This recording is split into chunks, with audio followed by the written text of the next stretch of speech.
What's up with y'all, man? This is a brand new podcast. This is Good Earners reviewing Sopranos. I have a co-host with me, a brother of mine. If y'all haven't heard our partnership, our collaboration on another week in the books, it's Spike Lou. You want to introduce yourself, brother? Top of the A. Well, people don't know what time it is, but top of the top of the day, T. Yeah, Um, Definitely ready to kick off this Good Earners Sopranos review podcast. A project that we had in mind and had been cultivating from the Another Week in the Books theme podcast. So I can't wait to get started and do this, man. Love this show. absolutely. Before we get right into it, Uh-huh. can you speak to, and we'll probably periodically do this, but can you speak to what this show has meant to you, like back in the day? Because I know you was of age in real time. I don't know if you Mhm. checked it out at that time, but what it meant for you then, and what does it mean for you now? I think I know I wasn't watching it when it was coming on. Um, I believe J Hove may have put me on this show, man. Mm. I don't think I seen the first episode and I wasn't following. This was DVD time, so I remember like buying burnt DVDs to watch this because I didn't have HBO. But we was always coming up. When I say we, I mean like young black men. We fascinated with the mafia culture. Oh yeah. I feel like so this was just something that was gonna dive in, show us more. And I was excited once I got to hear the premise and what was going on about it. But I wasn't familiar. I wasn't anticipating it. It was just something that I came across because someone knew that we liked those type of things. That type of movie showed it to me and was like, this could be good. And from that first episode, I was hooked. This is like Really? I've watched The Sopranos, absolutely. Mm. Just because of how differently it was done. It was showing like a mob boss almost in a Cosby setting, for lack of a better like scenario, like with the family, like the everyday shit that go on behind the mafia. You hadn't seen that before. So that was really intriguing and interesting to me. And the psychiatry part of it, having Dr. Melfi and the whole therapy part, this may have made me more open to going to therapy if I'm looking at it in my life, actually. This was probably the first time that I seen like a man sit there and go through it and it be, we'll get into as we talk about this, if it was helpful to Tony or not, but it was the Mhm. first time that I actually got to see somebody go through that. So that was pretty dope. 100%. And then now I still watch this shit all the time, man. I've watched The Sopranos straight through at least 5 times, Damn, at I the gotta catch very up. least 5 times. Because this was back struggle college days. You don't have cable, you have a DVD player, so you looking at the Mm-mm. same goddamn DVDs all the time. And mine was the burnt Sopranos copies. So absolutely, Hey, what a set to I have when you ain't got cable. man, when you that's the best thing to watch when you ain't got Yeah, cable. boy. Man. Run that back, run it again, start Yeah, over. yeah. So, what about you? What has that meant to you? Uh, I came across Sopranos real late, like most people my age. In '99, I was 9, so definitely wasn't watching it then. I'm 32 now. Coming across, I used to see it all the time on HBO Max, and I heard about this. I used to hear it like through other review podcasts. I just would hear about the Sopranos, and I've tried to pick it up a few times, and it just felt so boring in the initial. The color of it, Wow, really? yeah, like because the color of it looks so old, and I don't know. It just at the moment, it's just like, man, what is this? Like, because I just did not understand the premise. Like, I never fully heard people go into it. So you look at the cover, Mm. you see Tony Soprano, you see the New Jersey backdrop, and you see him with like a trench coat on. I don't know who this guy is or what he is. Like, so watching it, him coming into the office, I'm like, I'm not picking up that he's a mobster. Like, I just You wasn't. just started watching it. I just started watching it. So That's crazy. I Where kept did you getting hear about it? Oh, you said review podcast. through review podcasts, but I kept always getting to the part where Christopher and Big Puss was trying to get rid of the body, and then I always kept dropping off there. So finally, during the pandemic, I was like, "Man, no, bump this. I'm going to watch this." Oh, that was And the first time you watched it? yeah, Really? yeah, which is a lot of people's Oh, first time, ironically. wow. That's And crazy. yeah, it is for real. Like, cause I was 9 when it came out. So, but when I watched it, by the time I got to the pivotal episode, um, the fourth episode of the first season, it was essential. People talk about that episode a lot. College, And we'll get there. We're definitely gonna get there. But like Sopranos, what it means to me, it changed my life, dude. Like, and we'll talk about moments and things like Spike has alluded to. He alluded to the fact that they made him consider, therapy. And I'll be honest, me too. Like, I started picking up certain mannerisms from Tony. Like, I tell you what I did do a lot. I know we're gonna get into it, but it's our pilot episode too. So I tell you what I did pick up from Tony right away. Like his breathing technique, even though I know that's a part of his character and all of that, his breathing, I definitely started to pick that up because it actually worked for me. Like breathing more before speaking. So, but we'll get more into that. Like, but I didn't even pick up on that. One thing off of that as well, I'm listening to this book called what's the name? I'm listening to a book about leading men and how the role, like Tony Soprano, Walter White, like how those guys started become leading characters, and that was the leading character in Hollywood. But it was talking about what made me think of it when you said it. It was talking about, you said you picked up Tony's mannerisms. This role for James Gandolfini was very damaging. Gandolfini, however you pronounce it. This was very damaging to his life. He started to carry himself like Tony outside of just to do very detrimental stuff. There would be days he wouldn't come to work. I know one time, a specific story they were telling, they couldn't find him for like a whole taping, and he called David Chase from like a beauty salon in Queens or something, just randomly. But the name of the book is Difficult Men. It's by Brett Martin, and it's about, like, again, leading characters and the evolution of TV when the bad guy is the lead character, like Tony Soprano, like Walter White, Don Draper from Mad Men. But it's really good. It's been a good book. Do they have the guy from Peaky Blinders?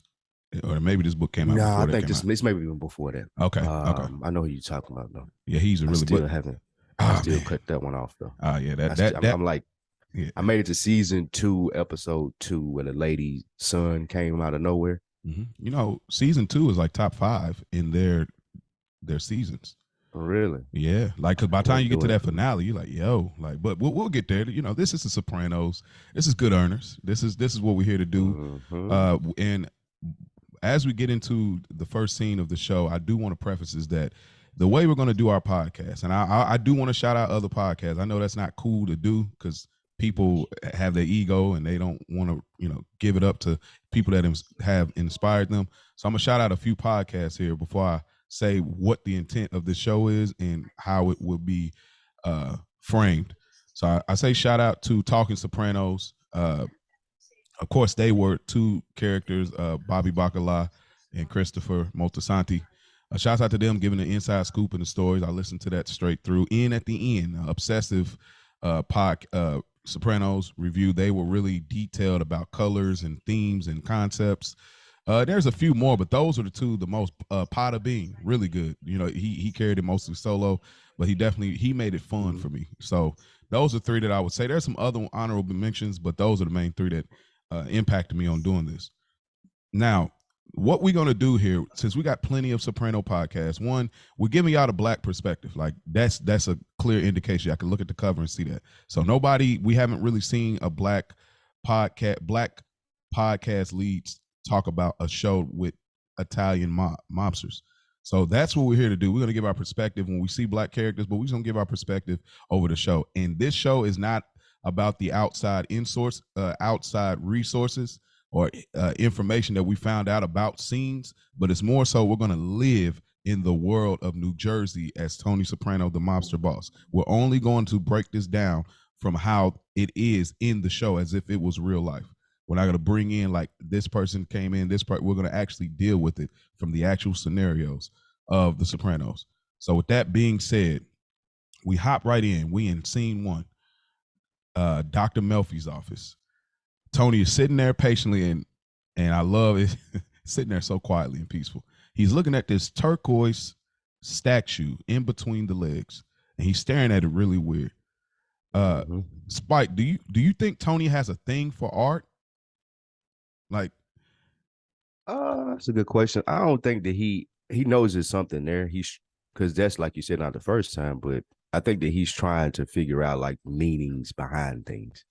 I think he's a lot deeper of a character, and that was them trying to show us that. Like he has a surface Tony Soprano, and then there's a deeper Tony Soprano that we'll get to as far as like you said when he's viewing the art, when he's had a dream, the fucking ducks, the horse, things of that nature. But yeah, I think that they're trying to show that there's a deeper, not just mafia boss look to him. So he gets in the office. Dr. Melfi comes in. She invites him in, so he has a seat. And I thought this is just interesting because I wish, and I don't know, maybe when we get to those scenes of the buildup of why he's there, but I wish I would have got a little bit more of like his thought process in going to therapy, because I imagine that's like he fell out. Remember, he had the panic attack, and his neighbor. So I told him, I watched this 5 times. Yeah, Cusimano. Yeah, his neighbor, Dr. Cusimano, suggested that he go see Dr. Melfi to figure out why he was having what was triggering those panic attacks. So he didn't think that he needed it, and he knew that he really couldn't talk to her and be open, which I like about how that first, like that was the perfect first scene to frame the pilot, because it's almost introducing us as viewers of the show to like, okay, here's how this story is going to be told. It's going to be told from this guy's perspective. Here are the things that he deals with. Here are the characters. And I really like the way that he presented that to Melfi and how they did that to introduce the pilot. Did you pick up something different from it? No, I guess here's why I say that. Like, yeah, I know Coos told him, advised him to do that. But I guess from him being, on the way to being, the boss, because we'll find that out later on. But it just seems like it's such a super no-go. You know what I'm saying? Like, oh, okay, I need this. This is going to help me get through panic attacks. I'm going to stop falling out every time I'm somewhere. Whatever this feeling, this ginger ale in my head feeling that I'm feeling, this is going to help. But then you say, oh, you got to talk about, well, we don't talk about this thing of ours. You know what I'm saying? So I guess it's like therapy is, is built on honesty. And so they lie majority of the time. That's a part of their business model to get ahead. So coming to that, I'm just surprised more so than anything that he was willing to do this, and he had to have a level of honesty coming in for it to work. You know what I mean? Yeah, it adds to the depth of the show. I looked at it as when I spoke of the Cosbys and that, again, you don't really. I know you had analyzed this with Robert De Niro and Billy Crystal. It kind of maybe introduced this subject with a mobster going to see a therapist. Have you seen that movie? You heard of? What movie? Analyze this and analyze that. It's a movie where Billy Crystal actually plays a psychiatrist, and a mob boss has to go see the psychiatrist, and he gets involved with the mob boss. It's decent, moderately to averagely funny. Back when I used to watch funny movies, it's okay. You would probably like it. Okay, but I feel like the premise of that comes from this. It's analyze this and analyze that on part 1 and 2. And when I spoke of the Cosbys and even mentioning that movie, that's the great thing I feel like this show did, because like you said, we know the general stigma of the mob. This thing of ours, don't speak on it, you can't do this. We know that. To see him in the first scene go to therapy, that's what had me hooked and intrigued from the beginning. Because like we don't see that, but you don't see the suburban dad part of the mafia. And that's why I was instantly hooked in it. Because like what you're saying, it's like, well, I know he's not gonna, well, just how he was going to take the therapy, how he was even going to approach it. Because as we see throughout the series, he wasn't honest. He was manipulating Dr. Melfi just as he would anyone else in his life. But it did intrigue me from the origin of him going in there to see, like, okay, well, this is another facet. This is going deeper into that movie that I've seen, and I've never seen that before. A psychiatrist and a mafia boss talking, and him spilling his guts actually, and having to at least have the appearance of being honest. He ain't necessarily got to be honest, but he does have to have that. As we seen him fake through some emotions and things in there, like Tony was a bad motherfucker. Man, I love this guy. Like, absolutely. So she goes in and she says, do you know what happened? Do you know what caused this? Is it stress? And, he goes on, he says, I don't know. And, but what I like though, before we get right into the duck scene, the second scene, I like there's this moment where there's this long pause. When she asked him about his line of work. Yeah, that was, Yeah. bro. I would tell you, I'm gonna have a lot of funny moments like this. I never laughed this much the first two times I've watched the whole series. Like this episode has so many like punches in there, and I think some of them weren't even intentional. But like that pause where he looked at her, and I don't want to skip past that. Tony, his Clark Kent role here is waste management consultant. That's who he is by That's day. what he told her he did, right? That's who he is by day. Fantastic. Absolutely. Yeah. So and that's the cover. Yeah, that's the cover. But, what'd you say? No, go ahead. Oh, I was just gonna say I was looking that up and I said, you know what? It kind of fits because I was kind of reading the definition. I was like, I gotta know because he always say I'm in waste management consultant. Like he said that. I was like, he kind of is, but not in the regard of what he's talking. I mean, what he's trying to lead people to believe. So I thought it was just funny that whole pause. Like, oh my god. That's when people ask, well, why the hell would you? People probably thought when I said I've watched it 5 times. That's the reason. Like every time you'll pick up on a little subtlety, something funny, or I didn't realize they did that. Those funny moments, it gets funnier every time you watch it, in my opinion. Lydia is the funniest character on here. Lydia Soprano. Lydia. Oh, man. We'll get into Tony's mom. I do want to ask you, because this was in that scene as well, when Tony started telling about it.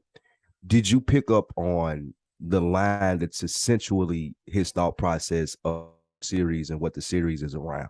Did you pick up on anything in there? Because I have it, and I've heard David Chase speak about like what this line meant and how they built the show off of it. It's in that scene. I want to know that you pick up on it. Like, do you pick up on anything there? When he's explaining his lifestyle, he's explaining what he does, and Dr. Melfi's kind of probing him about it. He says something there that's kind of like the premise for everything that we see forward. It ain't like he says, right. Well, is it the line where after the waste management consultant, he says it's impossible for me to talk to the psychiatrist? Oh, no, it was more so overall. This is more so macro, and it wasn't no right or wrong. I just want to know that you pick up on it. It was when he says, lately I'm feeling like I'm getting in at the end of it.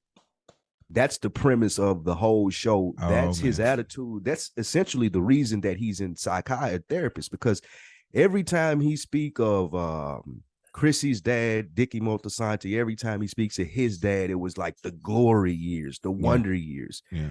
Tony's dealing with feeling like, I got the shit end of the stick. Now I'm the boss. I'm fucking having panic attacks. I don't know who's telling or not. Junior old ass doing. We'll get into everything that I'm saying, but he's essentially spilling all of this on her. And the whole premise, in my opinion, and what I've heard Chase say, is like, what this is addressing is the end of eras. This is the end of the mafia era. And Tony had to deal with ushering it into a new generation and actually trying to prevent it from going out, leaving. And that was what he was assigned with. And that made the ending a lot better once I heard that. Because there was no, and we'll get to that.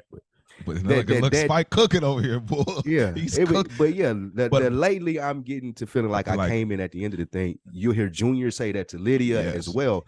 All of those guys and everybody in this world is kind of understanding, and that's why this series is so great. Like, man, this thing of ours is coming to a fucking end. Yes. And you see Tony at the psychiatrist trying to figure out, okay, it's coming to an end. What do I do next? Or how do I extend this? Yes. I feel like that's what he's trying to figure out throughout the series. You said that, and I actually see when you said it initially, I was thinking like, oh, just the first scene, but you're saying like in the laying the premise out, talking to Melfi. I completely agree, and I was going to get there because for some reason, like watching it this time, things slowed down, like when you're in sports. And so when he said that, because there's a podcast I listened to in at the end, that's one of the podcasts I shouted out. And so when he said it, it actually frames it so differently now because it's like, no, Tony's trying to, in some facet, create these glory years. And he has such a fascination for history. But the funny thing about it is he doesn't have a fascination for people reminiscing over him, though. Like, and I'll show you what I mean as we get further into these reviews. But it's a hilarious thing where he said to one guy, he's like, "Don't reminisce about me." Like but anyway, about the pitch. But we'll keep going because I know me and you will stay right here on that. Right. So he begins going into it in the second scene. Tony begins telling about his day. You know, he says, "In the morning, I got sick. I was thinking about uh, it's good it's good to be in something from the ground floor." And this is what Spike was speaking of, where he says that he's lately I've been feeling like I'm coming in at the end, and he says the best is over. And I don't know. Sometimes some people on some sides feel like Tony is very smart, and then on the other side, some people feel like no, he's just witty or he's just clever. But this, to me, this insight, it just speaks volumes, and we're not going to spend too much time there because you really laid it out perfectly. But this is the premise of the show. Absolutely. And there are a couple of things too with that statement, because like you said, some people view Tony as like he would tell AJ later, like, you got the world by the fucking balls, dude. What's your problem? Some people would look at Tony and be like, bro, you are the boss of the mob. Everybody fucking loves you in New Jersey. And here you are sombering over, oh man, I got the short end of the stick because it ain't like Dickie Moltisanti's days, and it ain't like my dad's days. And there was a Carmela hit this on the head throughout the series, as she would kind of agitate Tony to the, oh, here goes this depression bullshit again. What the fuck?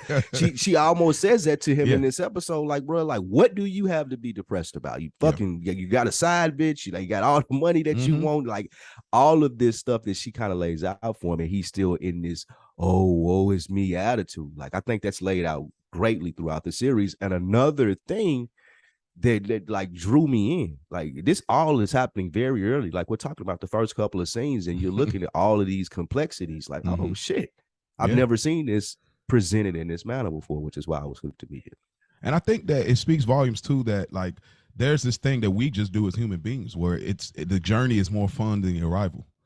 You know, him working his way up to be made at some, we don't get the whole, you know what I mean? I'm saved here up this, now. What? Yeah, I saved up to get this car. I got the car in 3 months. I'm kind of like, man, I want this shit. It don't feel like nothing. No exactly. More. So I think that is a thing too, that he has to gather that understanding. And at this point of his life, it could be true. I mean, I think it is true, and we'll find out kind of the whole timeline of the existence of Tony's reign as the leader of the mob in Jersey. But I do think that is a theme, understanding that we all have. It's like the journey you love, like the struggle days, the come up days, the grinding days, the touching the fans, touching the people, close knit to when you finally arrive. It's like people, you notice, like even artists, they reminisce of like, man, I remember back when I was in the basement. I remember back, like people kind of enjoy thinking about those things more than the actual arrival. So I think for him, and he talks about this later in the series, where he talks to Seal and he says, all due respect, you have no idea what it's like to be number one. Like, he talks about that, and that it's not fun, it's not enjoyable, it's not how you view it. Exactly, like he says right here, you viewing it. Yeah, exactly. Like he says, I think about my father, he never reached the heights like me. In a lot of ways he had it better. You see what I'm saying? Like, because he's glorifying, and he has a skewed view, but most times when we reminisce over thing, everybody got a little bit of a skewed view. It kind of fits the narrative or the idea in their mind. But memories are a terrible thing. People don't realize how bad terrible thing. Really? Memories are terrible. People, you'll really just fill in the whole holes of stories with what you thought happened. Once time passes, people don't realize you do that. But my bad, I didn't mean to cut off your flow. Go ahead. No, you good. So he's going into this thing, and he's outside, and he sees these ducks, and the ducks are such a animals are such a reoccurring theme.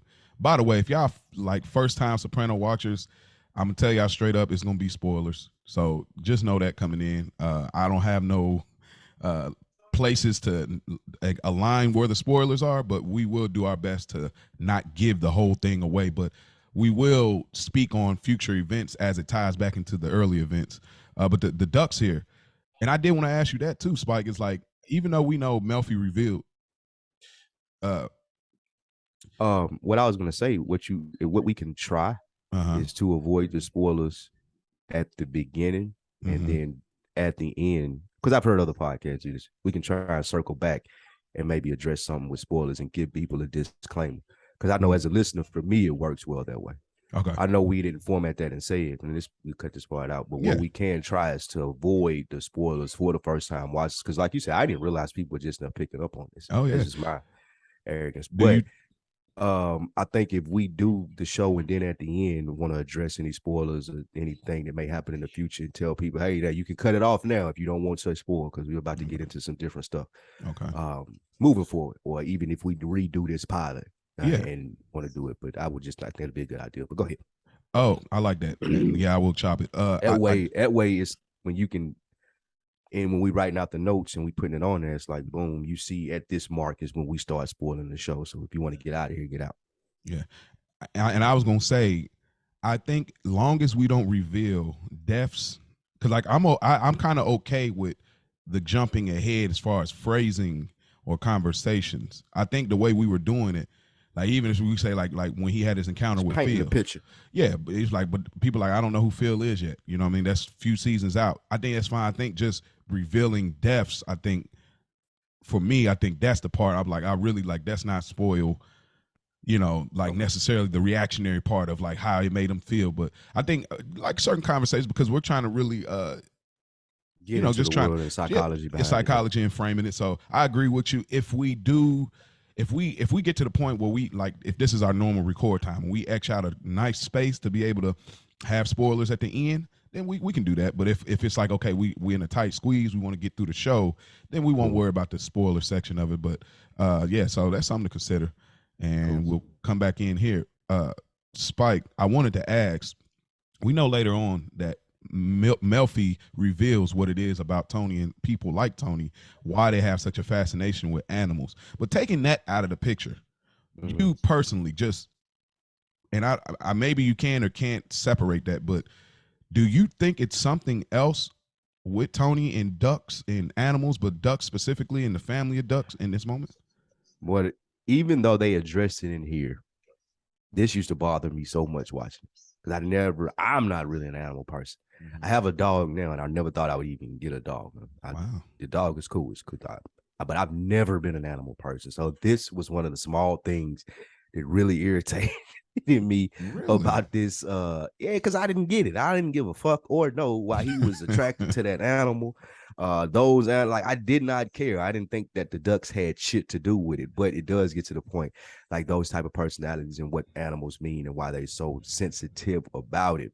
Mm-hmm. But yeah, it was weird to me at first. Like first watch and keeping with the theme of the show and not doing any spoilers. I was like, bro, like I don't give a fuck about these ducks. Mm-hmm. Like, where is it killing? Keep introducing me to the other gangsters. Like, what's going on? Okay. That I don't give a goddamn about these ducks. Or why he's so happy about it was even more weirding me out. Like, I just did not understand. This nigga's in the tub, in the pool with his house coat on. Like, I just like, yeah.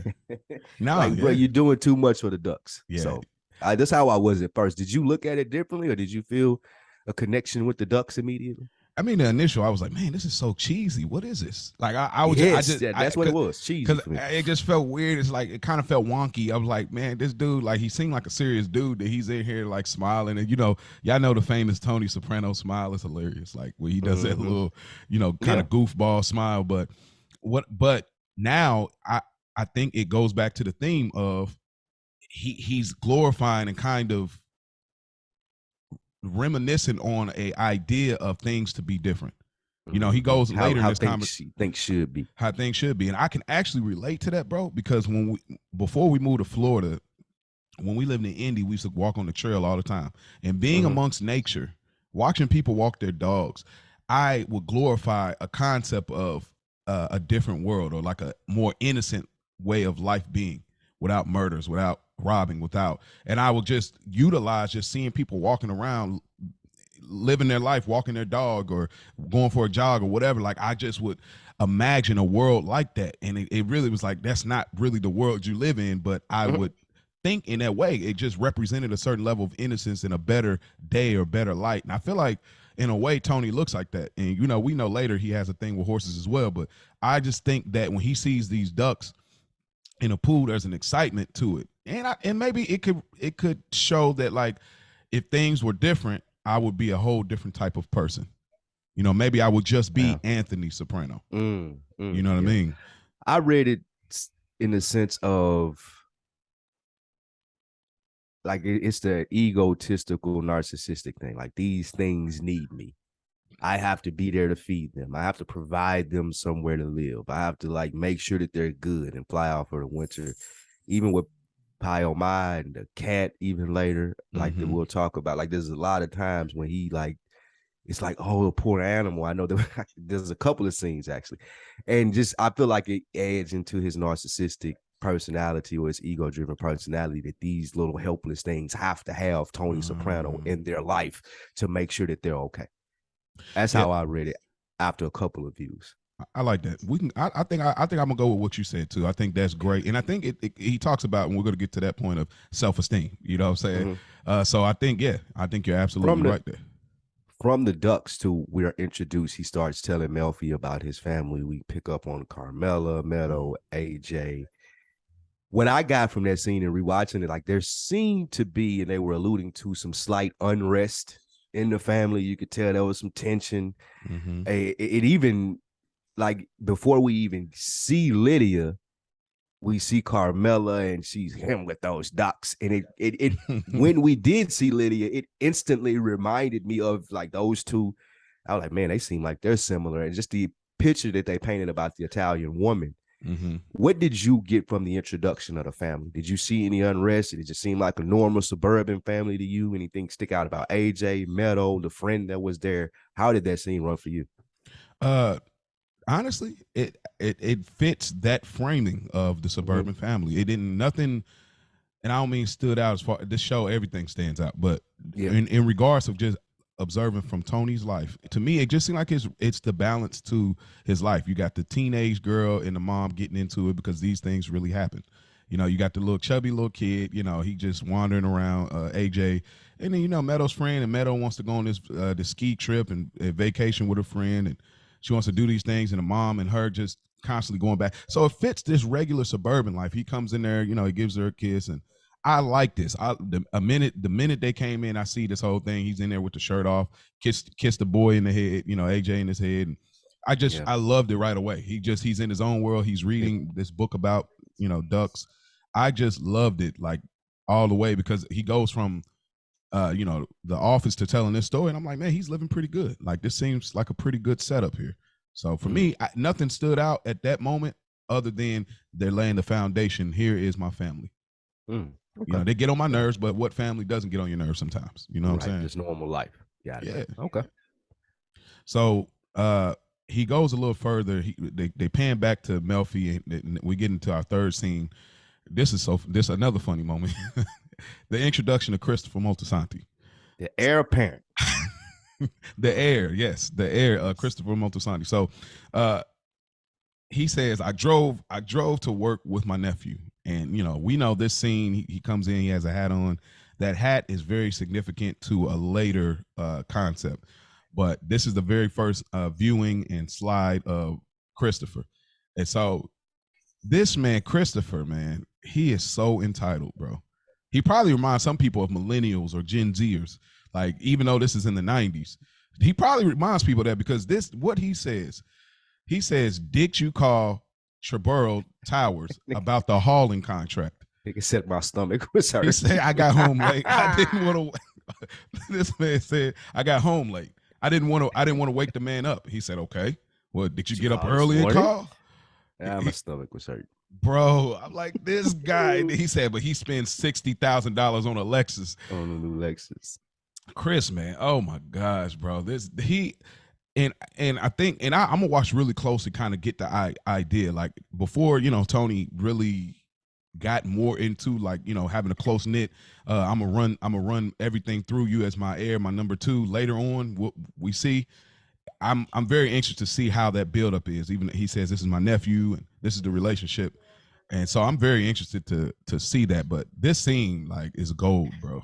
But I think the level of respect that he has for Christopher goes to what we were saying in the beginning about his idealizing the past or making the past way more glamorous than it actually was, right? Mm-hmm. Because of his dad, Dickie Moltisanti. He wanted so bad for Chrissy to be this thing because of how Dickie made him. And we'll talk about that Mm. and get into it more. But that was the whole thing, and it's perfectly added into what we talked about before. There's this glamorization from Tony of the past to where he puts these things and looked at these things sometimes detrimentally. And here in Christopher's case, we're introduced to him as a fuck up, like you just said. And Yeah. even I got in my notes here. It's like, dude, this dude, he seems to be the heir apparent, but he seems to be a fuck up or a letdown as well. However, there's really no wrong that Tony could do initially. I mean, excuse me, that Christopher could do in Tony's eyes initially, and it's based upon his love for Christopher's dad. How Okay. Christopher's dad took him under his wing, how he loved him, how he made him the man that he is. And we would get a movie, Newark Saints, from that later about Tony's upbringing, how essential that Christopher's dad was in his upbringing. But that was it. Another romanticization of the past. I want this guy to be the gang. Like, he was trying to build what he ultimately wanted to be in Christopher.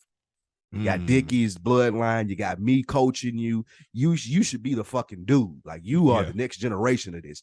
Yeah. That's what Tony was always looking at. And that was unrealistic. Like, he never took time out to pay attention to really who Christopher was. Christopher was telling us from the beginning, like, man, I'm not about this life, bro. Like, you running over the dude with the car. I'm standing over here looking at the headlight. Like, bro, you know it's going to cost me 3 racks. Tony, like, what the fuck are you talking about? Like, what is 3 racks? So I think that's really furthering out that romanticizing the past. Like, it's all like Christopher, the present body that he's in. Tony really don't even acknowledge that. It's all Dickie Moltisanti and what I want this kid to be. What do you think about that? Nah, Spike, you killing this. Like, you killing that. What a great pull. Bro. Nah, what a great pull. Many Saints of Newark, the movie he's referring to. And we can feel how we feel about the movie, but nonetheless, it does give us at least a decent backdrop to what he just spoke to. So I definitely would advise still checking it out. I'm not gonna say it moves the Sopranos differently, but I do think that it is David Chase. Gives you some more detail in that world. But yeah, but it's cool to get at least some kind of glimpse. So I did like that, and I think that's again you hit it right on the nail. So they're going after this guy Mahaffey. They're chasing this guy Mahaffey, and I thought this was really interesting because later on we see Tony doesn't move the same way, and well, he does, but he's very selective about it. And what I mean is doing his deeds openly in broad daylight amongst witnesses. He does this with no problem, but I think that it goes to him not being number one. He's not number one at this point, but people don't. Right. Jackie Aprile is. Right. But he hasn't been revealed in this episode. He was spoken of, but he wasn't revealed. But Jackie Aprile is the number one. Tony still technically, you know what I mean, he's kind of the heir. Next up. He's next up, but Tony was a solid soldier. He talks about that. You know, we soldiers, this is how we do things. So him doing this openly, I thought it was interesting. I'm like, bro, this is like a big old building. It's like a downtown building. Like any of us that, live in a city, it's like, dude, this is like openly downtown, a big old business building. This dude, and the joy that Tony has. That's what he is. What I'm here for. This is what I do.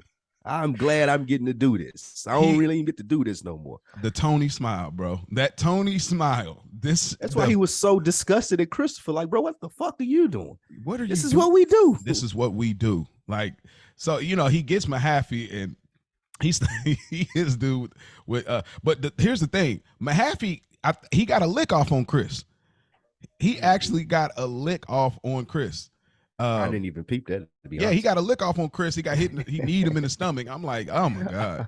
And that speaks to like when you have to have the mindset going into this, like, yo, it's about to get physical. Like Tony always was prepared for where things were going to go.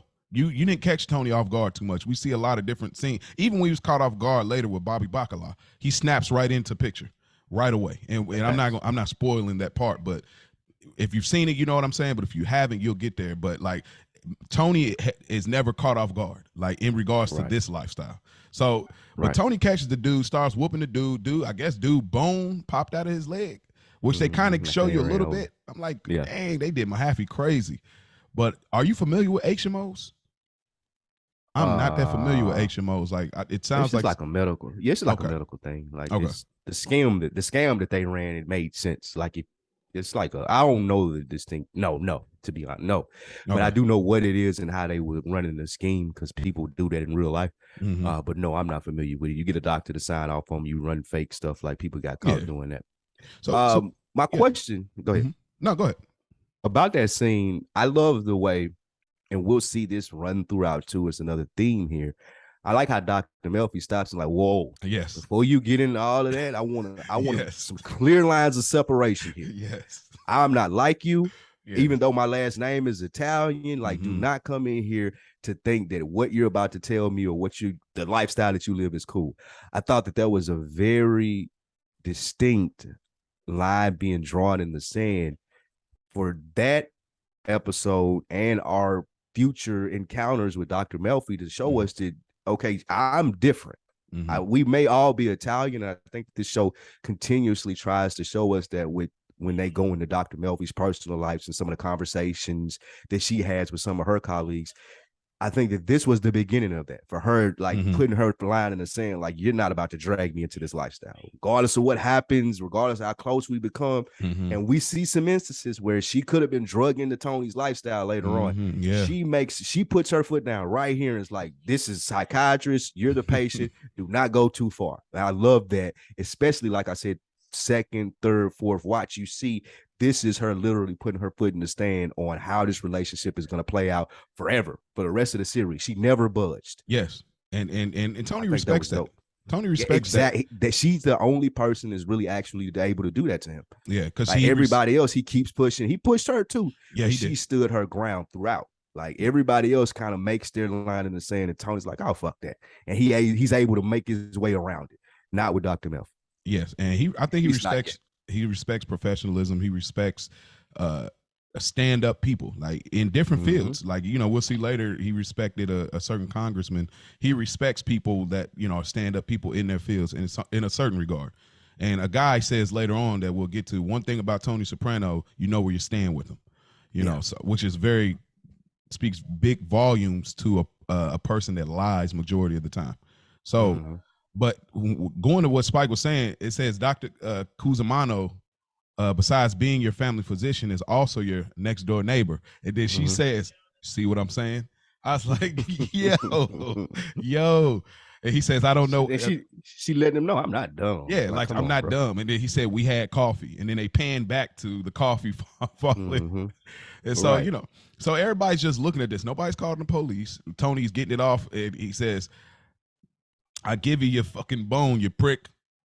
Where's my fucking money? You know what? But you know what that is, though, right? Like what they're trying to tell us is that these guys, this is Jersey. They're notorious for this. People know who they are. They know who's kicking this man ass. They probably know what happened. Okay. Like this is the mob. And if we call the police, these guys are powerful enough to probably know who done it, and they're gonna come kick our ass too.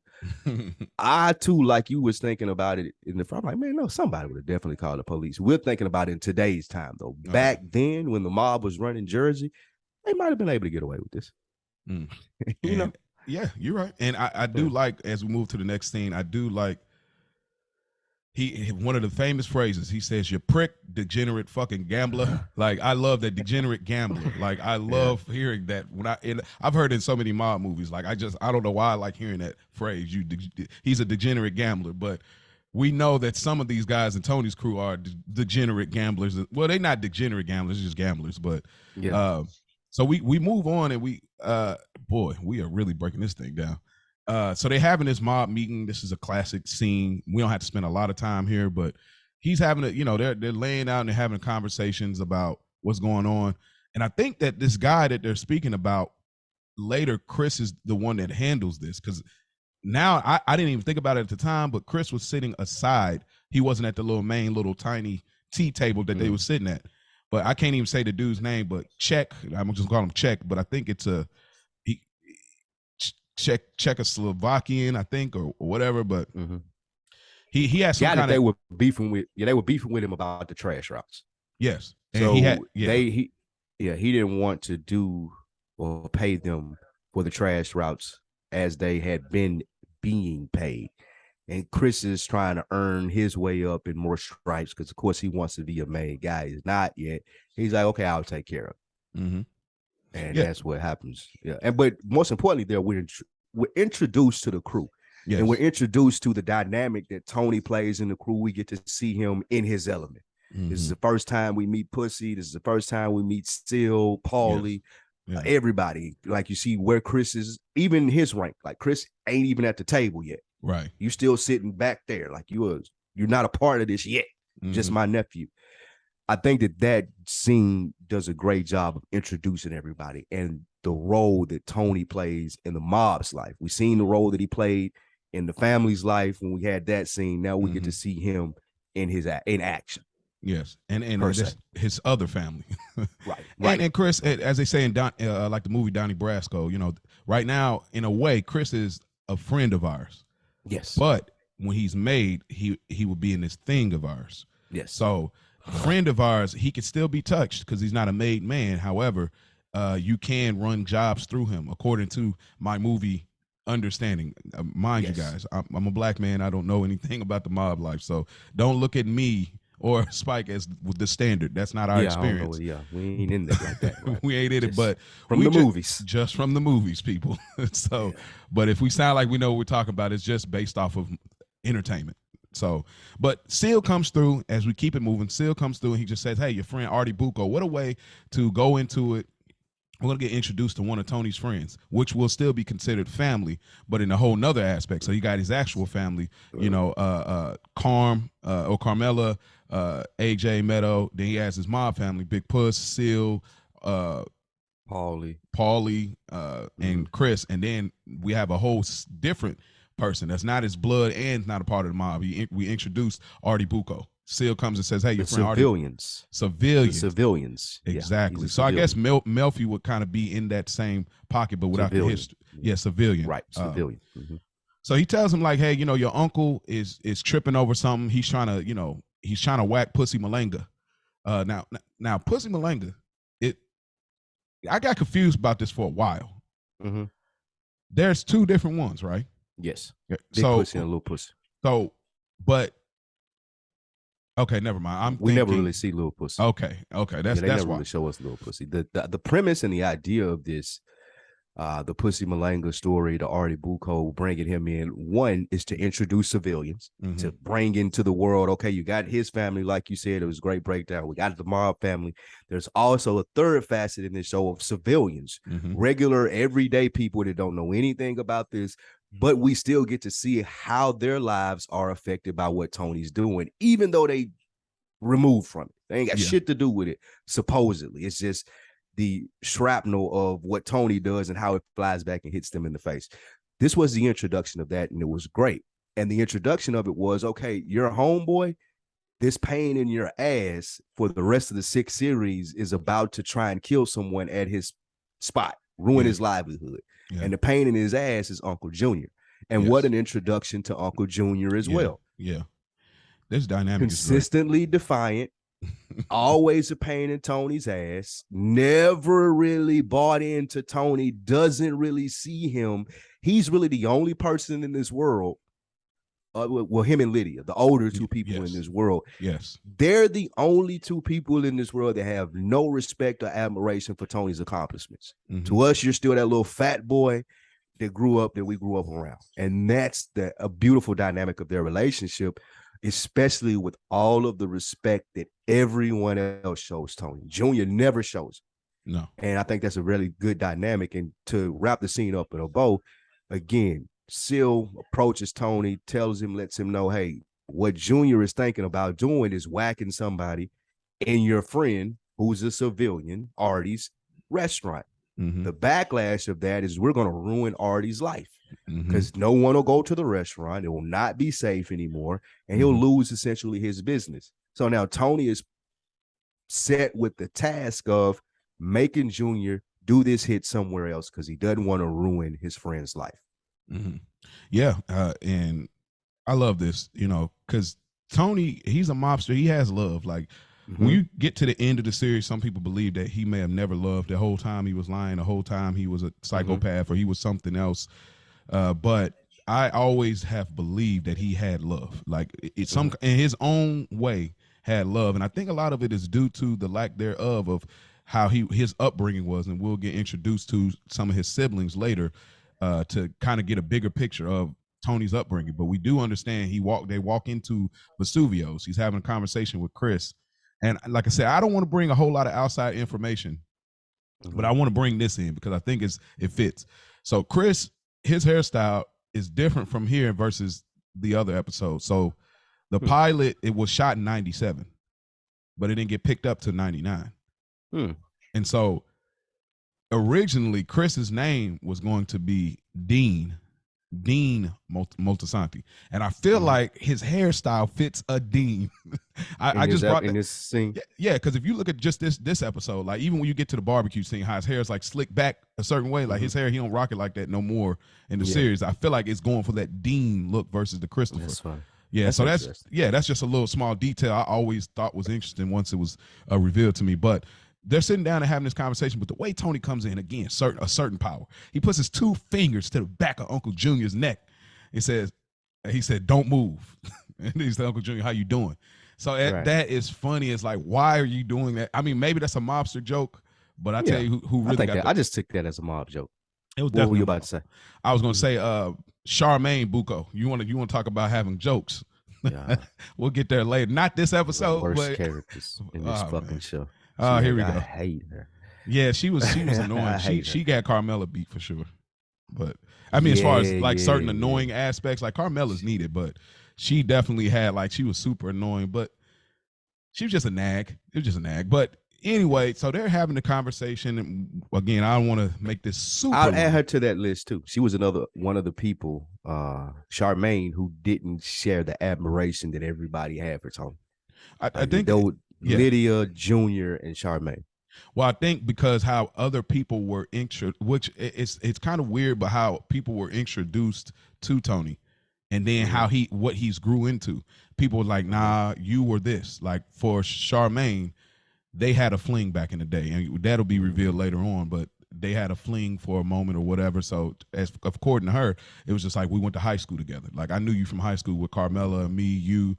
And so and Artie. So I knew you from back then.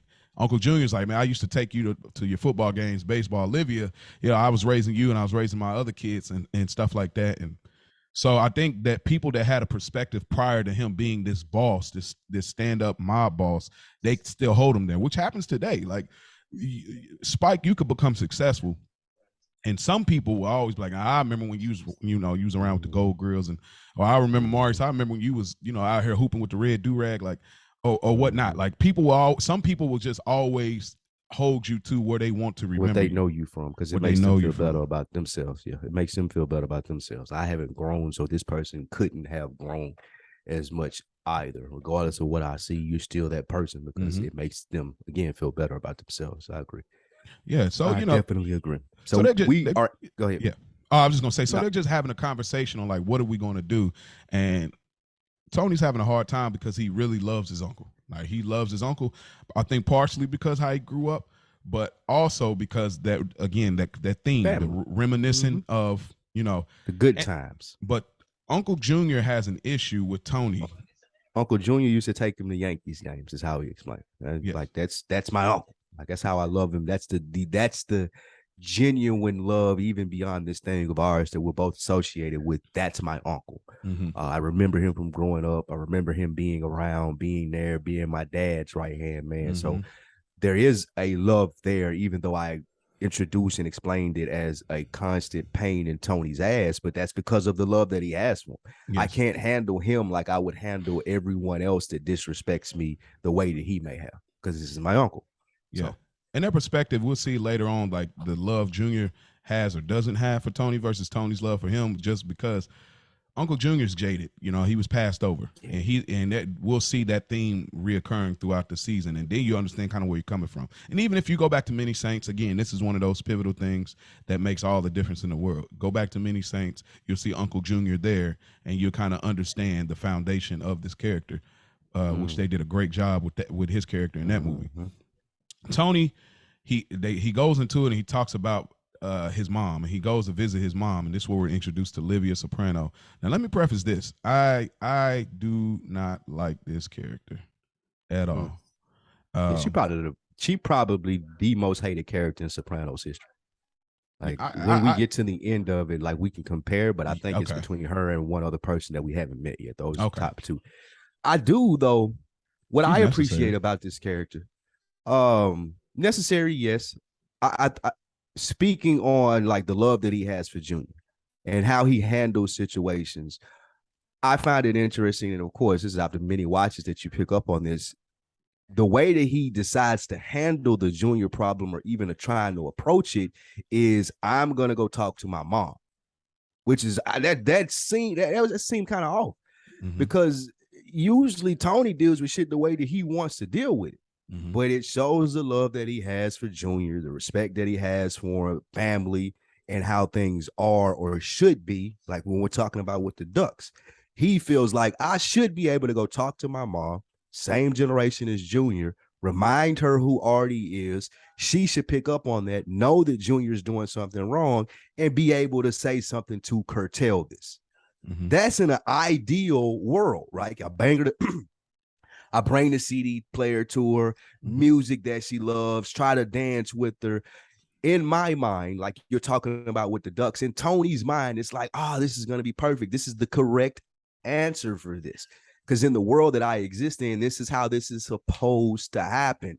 My mom can talk some sense into Junior, and I can save Artie, and I don't have to do anything out of character to piss anybody off, and I can just save the day behind the scenes. As we see, and we're introduced to Lydia, that damn sure ain't. And it goes to again why he's in therapy. Like he has this ideal world in his head. You did a great job in bringing that up, and it plays out the way in his head. And then he goes to do it. Bring her to the CD player. I don't want to hear that. Even with the initial knock on the door, you see the frustration where she's like, man. Who is it? And he's like, I mean, how many sons do you got, dude? Yeah. Who? And it's just like, okay, she's gonna be a piece of work. Yes. And you see that from the beginning, and you slowly see Tony's plan of how he's gonna save this just dwindle away with every word that she says. She's not even picking up anything that he's putting down. And even if she is, she has a disdain enough for her son, like, I ain't helping you, which is crazy to see. What did you pick up from that? You in the similar mind frame of that, or what did you pick from that when he went to go visit her and bring the Junior situation up? Yeah, so he definitely, I agree. He definitely turns down the mob knob. we're gonna use that. I'm trying to use that reoccurring, but he turns down the mob knob, and he turns up the civilian family knob here, and he says, okay, I'm putting two and two together. Like in your initial watch, you might in my initial watch, I wasn't catching this. Like I wasn't catching, he's sowing the seed here. He's thinking 2 steps ahead. I go to her, she goes to Junior. You know what I'm saying? I tried to, and he's gonna try obviously to talk to him as well. He tried to talk to him, and he's gonna try again. But here it's like he's sowing the seed. I'm gonna get mom a CD player, maybe have a little time with her, maybe try to get her set up with something here. But I need this favor, but I'm not gonna ask it, but I'm looking for it. But the funny thing, just introducing this scene, and this is a laughable moment here. I need the laugh tracks for real. He says, at ending the other scene, I love my Uncle Junior. And he says, at the same time, when I was young, he told my girl cousins, I'd never caught that, bro. Until now, I was like, this was in the pilot. That's when it started, yeah. He says, frankly, that was a tremendous blow to my self-esteem. Like, dude, that is funny, dude. It's a trigger point for him. That is a trigger point for him. Yes, because he never wants to feel. What'd you say? Yeah. It's funny that he identified that so early in the series and how reoccurring it was. Yeah. So and it makes sense now, because like seeing that now, okay, it makes so much sense later on why it triggered him right away. Because it's like, okay, you're going for the gut. This is a blow to my self-esteem. He says this in the first episode. So later on, it makes so much sense where he say it 3 times. It's like, yes, I am angry. You know what that means to me. And, so, but yeah, that's pretty much that. Yeah, he just tries to sow some seeds with Livia. Livia, like you said, is a piece of work. She definitely has a very negative outlook. Maybe it's a condition, we'll find out, or maybe she's faking it. Or that is a theory. It's the way that they're trying to paint. They were trying to paint Italian women in this way, I think. Okay. Like Lydia is an older version of Carmela, a different version of Dr. Melfi, but like a strong, like always on your ass, like Mm-hmm.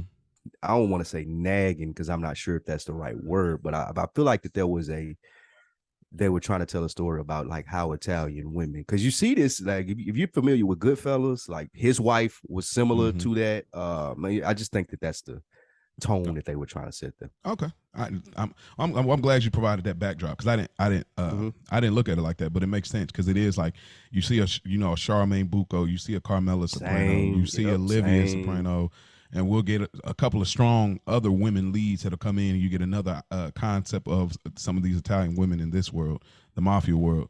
So that's pretty much that. His mom is super negative, you know, uh, and so then finally we pan back to Melfi's office and he goes into the day of him passing out. We're so engulfed already, y'all, in what's going on. We forget, oh yeah, he has to tell us how did you end up passing out? That's how Mhm. great this was. Like, I'm so into the layout of him introducing the people in his life, and this is his day-to-day living. This is Tony Soprano Mhm. problem solving. One-on-one. Right. He's whooping a guy one day, he's out here in the pool with the ducks and the family. He's eating dinner or sitting on the block. You know what I'm saying? This is Tony's everyday life. And so I'm so engulfed in it. I'm stopping at mom's, to the point I'm like, oh yeah. So Tony in his beautiful house, he outside grilling. Tony outside grilling. He's doing his thing. But he says, so he comes into the scene. He says, and that night was my son's birthday party. And my wife invites the priest. He's always at the house. This is so shaky, bro. This is so shaky. It's like, why is the priest always at this house? You know what Tony does. Like there's just no way you don't know what Tony does. Like, period.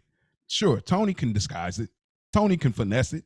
Tony could play it off. Like I said, his Clark Kent role during the day is waste management consultant. But this is so shaky to me, bro. The priest being he said he and this is great because again, introducing this character, even though we know that later on they cast somebody else, but that doesn't matter in the gauge of what we're doing here. But they do cast a different priest later. But he says my wife invites the priest.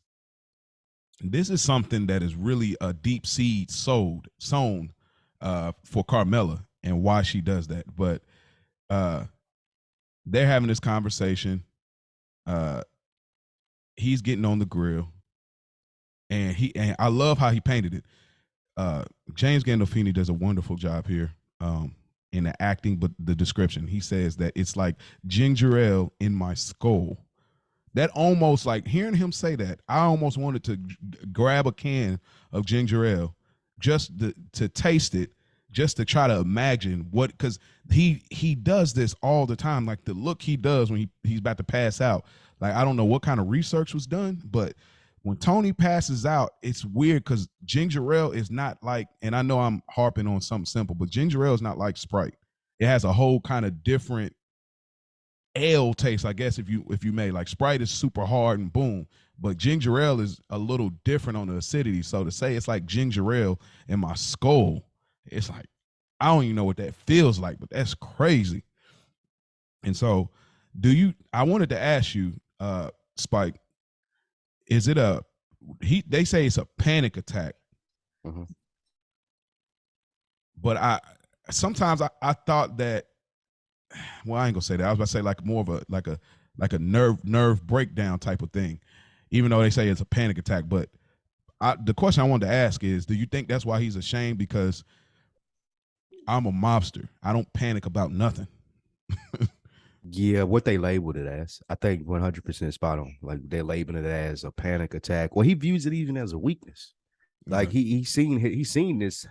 Well, not to spoil anything, but this has happened to other people in Tony's life before, Mm-hmm. and he's seen how it affected them, and it was a key moment in his life. It happened to him before, and we'll see how it affected his cousin. And he just looks at this as just the ultimate weakness.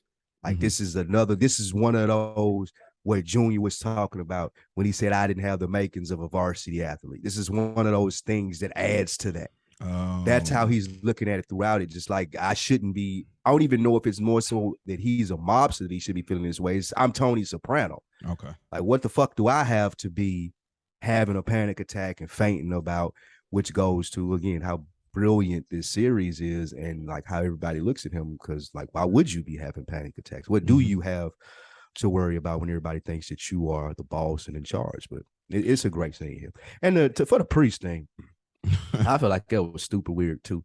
Um, Immediately got bad vibes from him. He seemed like a leech to me. Yes. As far as when you said him being in the dark about what Tony does, there was no way. Yeah. One, because when Carmela went to grab the strap when she seen Meadow Yeah. breaking in the house, he didn't seem that surprised, though he was scared. And he was asking about how does Tony feel about the Godfather? Like that's rooted in his Yeah. admiration for the lifestyle that they live. Oh, I'm this man of the cloth, but I still want to enjoy the fruits of this evil lifestyle that they live. Rubbed me the wrong way 100%. Did That's not a like great way to this. put it. And I love how, they reference these things in real time, like The Yeah, Godfather, you and we'll over here see eating our Goodfellas and ziti and watching my surround yeah. sound. You Like, and you try to close to my include wife. Tony Like, in. yeah, Do you nigga, get think out it's of here. more of the lifestyle? It might be equal, but do you think it's more of the lifestyle, or you think it's the genuine interest in Carmela?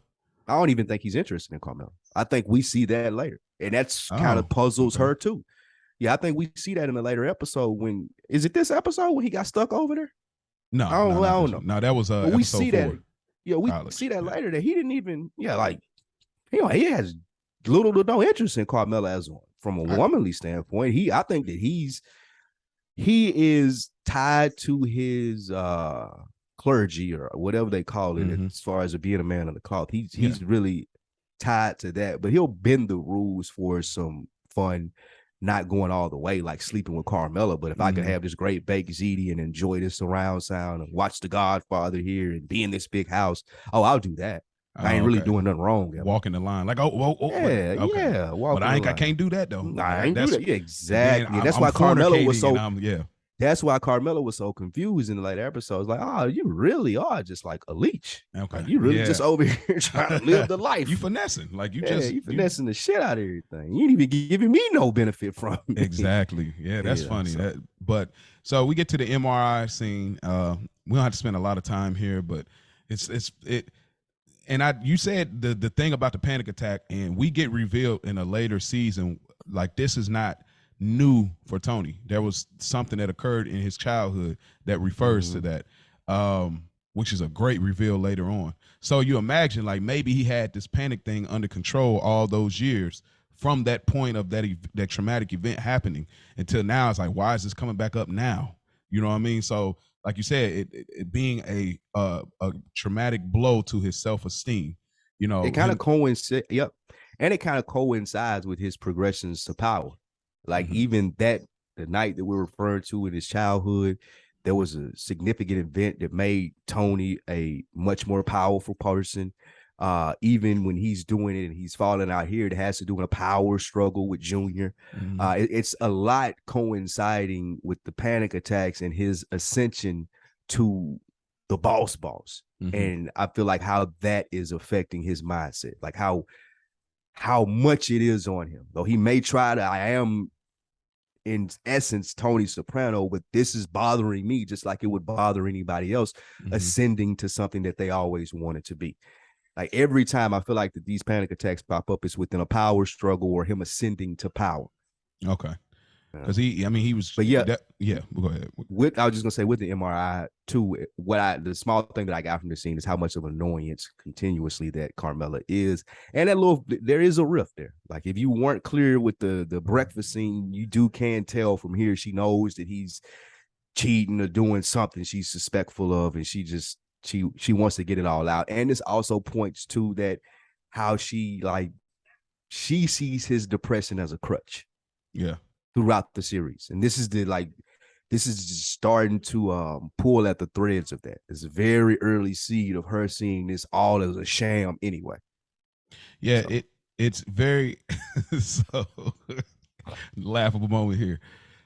She's like, here he goes with the nostalgia.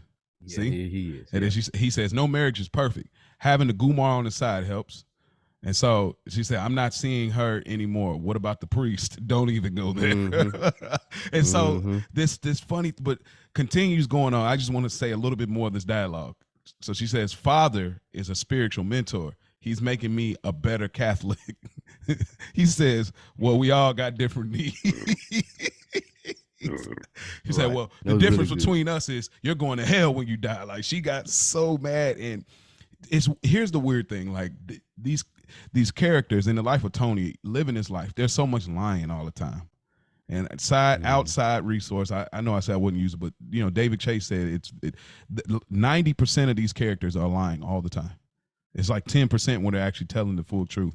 So even us watching it have to, kind of pick that up. But going back into this, just the fact that she thought that she could live in denial of thinking because I have him over, he's helping me be. How's he helping you be a better Catholic watching Godfather?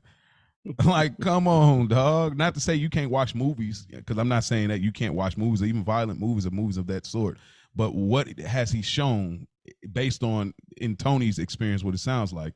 Because he says everybody has their need, which is even weirder because Tony is comfortable. He's just comfortable with jabbing her. Like, I think Tony's never really threatened by the priest. However, we know that Tony is really good at that psychoanalytical, as we'll get at the table with Janice asking about the son. Like, Tony's brilliant at the jab. Oh, yeah. He knows how that would make Carmela feel. I don't think that he genuinely thinks anything is going on. He know the priest wouldn't try him like that. However, in my defense, and what the guy was trying to tell Melfi later is like, he's using you to be better, to sharpen his skills. So even in this situation with Carmela, I'm only using this priest shit because I know that I'm getting off with the Guma.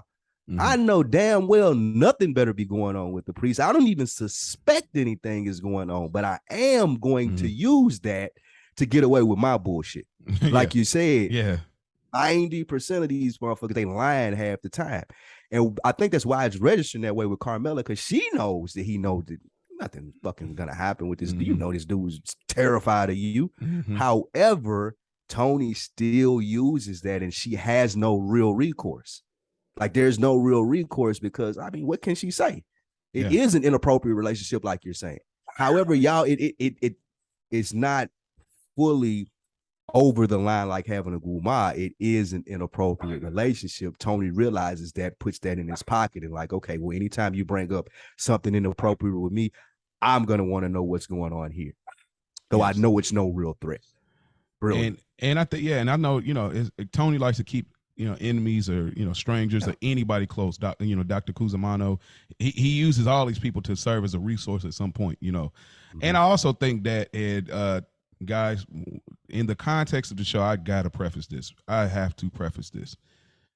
This show that we're doing, or even talking about Sopranos, in the context of it, there's no homophobia here. So understand, when we speak about those themes in this show, this is not a homophobic view. It's just speaking in the context of the Sopranos. I say that to say, I think that there's a possibility that Tony probably thinks the priest is gay. Because I was wondering where you was going. Yeah, I had to preface it. Yeah, because there's a theme later on. Say that to you. Yeah, because he might be too. Yeah, maybe. Yeah, because Carmela, Tony later on, she was like, oh, you always think all these guys that are intelligent or have their stuff together, they're clean cut, they're gay. You know what I'm saying? So I think that's a possibility right here. That's so looking at it, I'm like, I think that's probably like, he ain't going, like, you know what I mean? So he ain't even worried about it. I ain't even worried about it, but I agree with what you're saying as well. So it's a plethora of ideas that it could be. But we move on to after the MRI, the scene in the meat market. Tony, he kills the Czechoslovakian Chris. I'm sorry, Christopher. Emil was the guy's name. Yeah. He kills Emil, but it's so funny because these guys, he's so nonchalant about it. Like, they having a good conversation, like different cultures coming from different, have you ever tried this? You ever done this? And they're just having regular conversation. You pull out the Coke, put the Coke out there right on the knife. And it's so interesting how this is shot, even though we're living in the world of this, but the way it just shot, it was so beautiful. You see it in the screenshot here, if you have that open, Spike. Yep. But I had to use that shot because it's such a beautiful shot. Even though we know it's death, it's dying on television, but it's just the way they do the blood splatter. And I watched Dexter, so they definitely had a lot of artsy ways of blood splatter. He was a blood splatter analyst, but the way they did this here was just unique. And then now I will say this, and we don't have to spend a lot of time here. This was Chris taking the initiative from the early meeting when he was outside with the rest of the mob family. He wasn't asked to do this, but took initiative, and he'll speak to that in a later that night. But I think that it was kind of really trying to be overly artsy when he's getting trigger happy, and they show all of these like legendary, I'm assuming, mobsters in the photos after every shot. Christopher does. I'm like, all right, like that was a straight filmmaking. That was filmmaking. Yeah, that was the only scene was like that though. In listening to that book, I always forget the name of it. Listen to the book though, Difficult Man. Absolutely, that was an early aim of David Chase in this series. Really focusing on the camera shots, really focusing on the artistic view of it. So you saying that lines up, like that's 100% what he was aiming for with some of the early like fishbowl shots that you see, some of the different camera angles, some of the colors, like you said, all of that he was doing film school 101. Like he was trying to do that. Flex a little bit. So he's 100%. Okay. So, he does that, and we go to the next scene. We see Tony talking to Uncle Junior and his crew.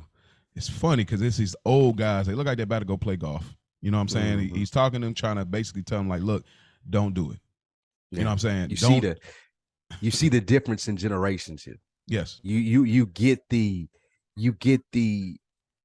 more depth to Junior slowly building as to how he feels like people trying to get over on him. Then you start to get more context to it later, but you start to get that feel that he has some content towards Tony for the position that Tony's in and the position that he's supposed to be in, meaning Uncle Junior. So I think this is a good scene. It starts to build that. It starts to show you that Junior has his own crew, his own ideas of how things should be ran, and everybody isn't kissing Tony's ass as the next in line. Some people actually want their spot. Is it? And we can move on because the next scene is, and I'll jump here real quick. The next scene is Meadow and Carm, where she tries to sneak in. We don't have to spend time on that scene, but before that, there's nothing for me. Yeah, nothing.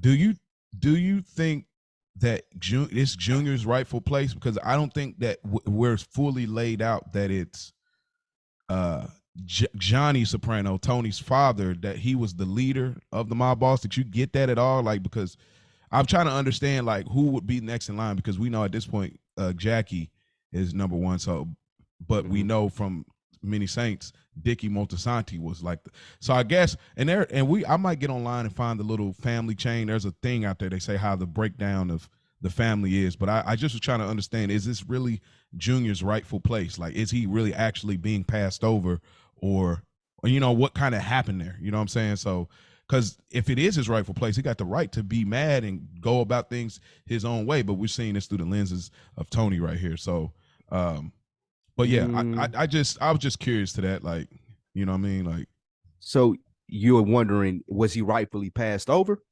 Yeah, like, I mean, like, is it his rightful position? Like, who was number one, and then who would have, like, because I never thought Johnny Soprano was the lead based on Many Saints. Johnny wasn't the lead. Yeah, Johnny was never the lead, right? Johnny and Tony admitted. Tony said that. I think he was telling Dr. Melfi that he's like his dad, like you said, never reached the links that I had. His dad was essentially just a soldier. I think he was killed before he made it to where he needed to. And Junior feels he's passed over from a longevity standpoint. And that's the power vacuum that you get. You have a guy from a production standpoint, from people fucking with me and me having the resources to be the boss because of the work that I done put in. That's why people are gravitating towards Tony. The money that we're going to make with him, the connections that he has, how he treats New York and how New York respects him. Junior doesn't allocate that same respect. He doesn't have the same resources. He's older. He's a little running in old ways. Like, even when you're asking about the HMO play, Junior wouldn't have been able to bring that to the table. And that's going to be a lot of money. Yeah. That's why Tony is more powerful, and essentially probably why Jackie got passed over, because he was younger. I mean, excuse me, why Jackie passed Well, Junior. Junior, because he was Oh, more Jackie, gotcha. open and had more resources. And that's what Lydia speaks to when she's talking about Junior keeps getting passed over. It's not his right per se. Mm-hmm. It's just he's been in the game and has the longevity. He just ain't got the, and they showed this throughout the series, he don't got the what you need to be the boss. And Tony tried to tell him that in so many words. Even though he placated him, let him be the acting boss, as we'll get into. I think what they showed us there, from my opinion as a viewer of the show, is that the reason that Junior kept getting passed over really wasn't anything other than he just never really had it. Everybody else who was in position had it. We were able to do what we needed to do. We had the crews, we had the money, we had everything. Boom, transition to me.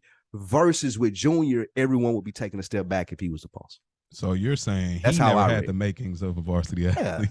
Yeah, exactly. Yeah, and that's the reason he was so hard on Tony about it. Even Lydia says it. And she was like, hey, Junior, your Uncle Junior. Right. He's like, you know what I'm saying? And many Saints of Newark also kind of paints that out. Like people were kind of actually, you seen it throughout the movie, like Junior. Which led to how the movie ended. But yeah, it's like Tony was dragging him along and letting him feel that powerful. There really shouldn't even have been like, if this were anyone else besides Junior, Tony would have like erased that dude. Yeah, for sure. That's what, and that's why I think you see like this fake bravado that Junior has, because that's his nephew. He thinks I'm a big, like, Junior doesn't see himself the way everybody else does. Yeah. But Tony does have a respect for him in regards. Does have a respect for him because it's that nostalgia. That's my uncle, but that nostalgia, like, yo, he grew up with the great, the Dickie Moltisantis, the Johnny Sopranos, my dad, the original Priels. He's from that era. He's from that, that cloth. So I think that respect is still there, but he already understand that, with all due respect, passed him by. You have no idea what it's like to be number one. Yes, exactly. You missed your shot. You missed your shot. So we'll keep moving here, but we just get a quick scene of him back at Dr. Melfi's office, and she just keeps harping on this point. Do you feel depressed? Do you feel depressed? And he said since the Ducks left, and then we know kind of like what that insinuates based on what we said. But as we go to the next scene, whoa. What? Just one thing you got I wanted to say about that. Yes. That was one of my favorite lines of the scene. As when she's asking him about depression, she asks Tony about the D word, as they call it, and his response about being like Gary Cooper. This every time I think of The Sopranos, this is one of the first lines that I think of. It sticks with me in some type of way. I feel like maybe most men may feel like this when he goes on that Gary Cooper, the strong, silent type rant. How could I miss that? That is fucking fantastic in a sense of like why he's in therapy. His like one of the few very vulnerable moments that he shows about his perception of himself and talking about feeling like the sad clown per se. Like that Gary Cooper, the strong, silent type, and feeling like because he's that, he gets fucked over in the world. I feel like that was a wonderful, a great scene about like the whole essence of the episode and Tony himself as a man. Yeah, I how could I miss that? Like, I'm so glad you brought that up, because it's like that Gary Cooper, the strong, silent type. I looked Gary Cooper up after that. I got to, because he keeps saying it. Like, and then it's like this theme of strong, silent type. I think that was the name of an episode, the strong, silent type. That's how devoted to this concept Tony is devoted to. But that definitely influenced me. Like, I know we watch a lot of TV, music influence us. That's one thing I added to my daily, like what I wanted myself to be viewed as. It's a strong side. Like that plays in my head at least once a week. Wow. No lie. Absolutely. Like see, that definitely plays in my head. Bro. Facts. That's the power of this show, man. Golly. Yeah.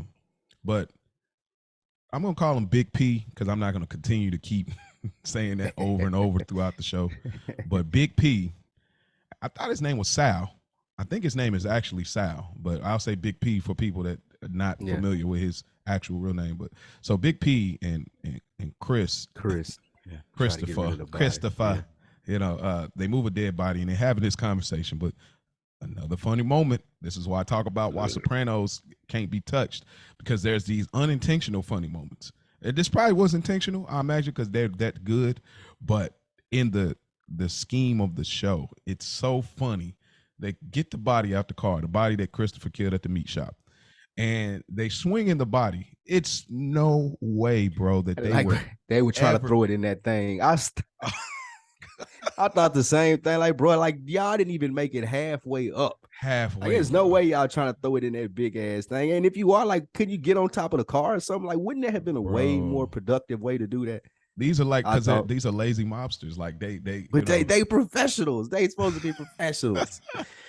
Another thing that I got from this too, did this put your antennas up any at all about pussy?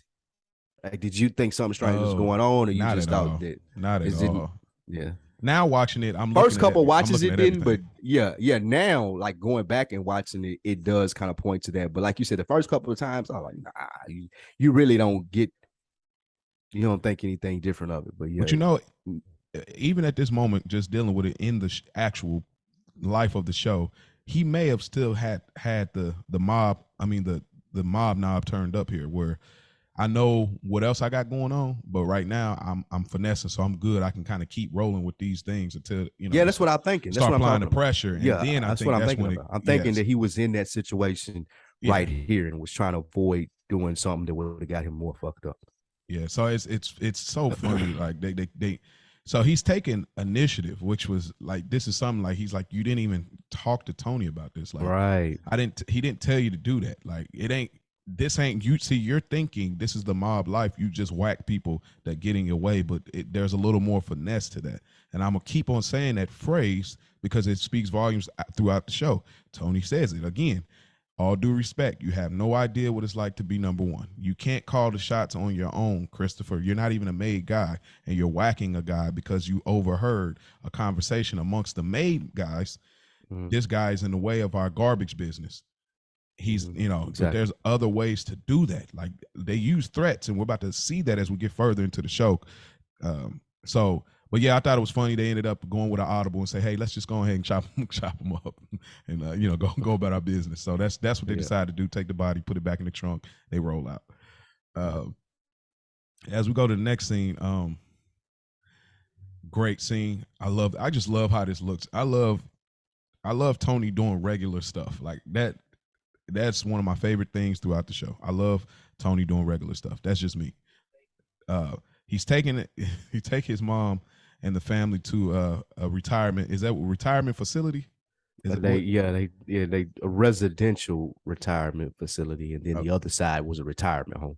Okay, so all right, because they harp on this little detail that is hilarious. But we get Tony passes out again. This is our second time seeing it within the pilot episode. So there has to be some kind of stress here, but as we keep seeing the sessions with Melfi, we'll start to understand what is it that's triggering this, because he's like, mom, and he falls out completely. And, even after the MRI and everything. So it's like, okay, it's not a physical thing, it's something else. So we find that out as they continue on. And then I think this is another one of those what I was talking about too, with the transitions of power. Like, he's trying to, I mean, it's an underlying transition of power. Like, the person who is the hardest on him looks at him with the most disdain. He feels like he's trying to essentially alleviate her from his life. I don't want to have to go over here every day and check on you. I'm tired of fucking hearing you bitch, and I can't do anything to make you fucking happy. I'm going to put you in this retirement home and let these people deal with you. He's finally getting a burden off of him, and it's making him more powerful, per se, to free up more bandwidth, to free up more energy. I don't have to deal with this overlying burden that is my mother anymore. And it makes him anxious. He faints. He falls out. I think that's continuously the theme behind too, like the transference of power when he's fainting and doing these things too. Oh, that's what I remember. It wasn't nervous breakdown. That's what it was. You anxious. That's what I was wondering. I was like, is it more of an anxiety attack versus panic attack? Like it's an anxious thing. thing. Yeah, that's what those aren't the same thing. I thought those were the same. Oh, maybe they are. I don't know. I just different terms, but they could be the same thing. You another thing I got from this scene too, Meadow was in full bitch mode. Like, Jesus Christ. Like, there's really a statement being made about Italian women in this show, man. Like, I ain't Yeah. like, it took me a couple of times watching it to see it. Like, holy shit. Well, you know, I wonder that's if David Chase got a hard time about that. I know we're staying in the show, but mhm. even like a teenage girl, I know they act that way, but she was on 10. Jesus Yeah, Christ. for quite a few seasons, she didn't Holy become likable smokes. for a long time. But I think, well, you know, David Chase, he has said that, you know, Livia is his mother. That was like, Yeah, you he know, did say that. so, but that's why they always feel like blacks and Italians run parallel because of the similarities in how the Italian men and black men are, and how Italian women and black women Women are. in black. Yeah, That's interesting. there's always a parallel there. Like I've heard one guy, I know he's not too hot right now, but Ari Spears, he says that like Italian is the black white person, the closest thing. Like they're like white with seasoning or something like that. So I thought it was Sicilians, especially. Sicilians, yeah. Have So you because he was like they got okay? big noses like us. Some of them got full lips like us. Mm-hmm. They the way the men act with their women like us, like black people. So I think that's why we connect with the show so much. Being black men watching an Italian ensemble, that's why we connect with it so much because there's such similarities with the outside of the mafia theme. You know what I mean? So, but yeah. There is a. I'm trying to look this up, and I was trying to look it up so I would have it by the time that you got done talking. There is a scene in a movie. Have you seen the movie that James Gandolfini is in? Nah, I really do want to start after this series again. I'm gonna I'm go gonna and check out find some it stuff. for you. There is a film that he is in called. Damn man, where the fuck is the name of it? However, the film that he True Romance is called True Romance, and there is a scene in that film where a guy is talking essentially about how close Sicily is to Africa and how the Moors uh made their way to Italy and the mixture of Sicilian blood and black blood. Like it's a whole history lesson thing inside a movie, but it's a really fire ass scene that talks to exactly what we're talking about and why Italian and black, is so close. He tells the story behind it. I'll send it to you when I find the link. Maybe we can even put it in the show notes. But it's a really good ass scene on True Romance, and the guy's telling the clip. I'm sure it's on YouTube, but the guy's telling the clip of the whole story behind why Sicilians and Africans are so closely intertwined. And we see that a lot. I'm watching Godfather of Harlem, and we see that battle in New York between the blacks and the Italians in there, and then of course here in Many Saints of Newark, we see that then as well. So there's always a parallel here. So it just makes so much sense to get a black led podcast to talk about the Sopranos. So we get back, and now Tony has to go back to Melfi's office because he's really mad about this now. Like he's really flustered at like, okay, this is I don't know the time frame between the barbecue pass out and this pass out, but I know that it's like, okay, it's starting to become a little more frequent, and I think it got more frequent as he went higher up in the rankings, the responsibility level, because he's getting closer to being number one. Right now, Tony's number two. So he's getting closer to being number one as the things that he's doing. But we'll find out like what that entails as we go on. Anything you want to talk about in regards to him coming back to Melfi's scene? With this, let's see what my notes say. The Rico thing was funny though. Yeah, it was. She presses him on his line of work here. And again, he's talking about being the sad clown, feeling like everyone's laughing at him. Though that's not the perception that we see as a viewer. We feel like everybody admires him. So it's interesting to hear him say he feels like the sad clown. And that'll be revisited as well throughout the series. Yeah. And that kind of adds to Carmela's narrative. They're like, oh, woe is me. Oh, here you go again with this bullshit. And again, he's really hard home on like, I just don't feel right. And as men, we talked about this on another. It's so hard to say that. Yeah. It's so hard to be like, man, I don't know what it is. I don't have anything to be sad about, but it's just, I do not feel happy. Yep. I think as men, a lot of the times we go there and Dr. Melfi is trying to pull that out of him because you have to acknowledge it first. And that was a really great scene. I think it goes a great way. Yeah, I do too. And I think, I just think, and we'll keep moving, but people just that be like, I can do without the doctor scenes is ridiculous to me every time. Like No, because I hear that a this lot, is the bro. fabric of the Well, show. half of like probably like a third of the Sopranos fans say if they didn't have the Melfi scenes, I would be fine. Like I'm like, nah, I No. need them. I'm here for every Melfi Dr. scene. Melfi's one of the best characters on the show for me. Like, Absolutely. Yeah, And it helped me really get in touch with my feelings. Like this show, we talk about the connection from entertainment to real life.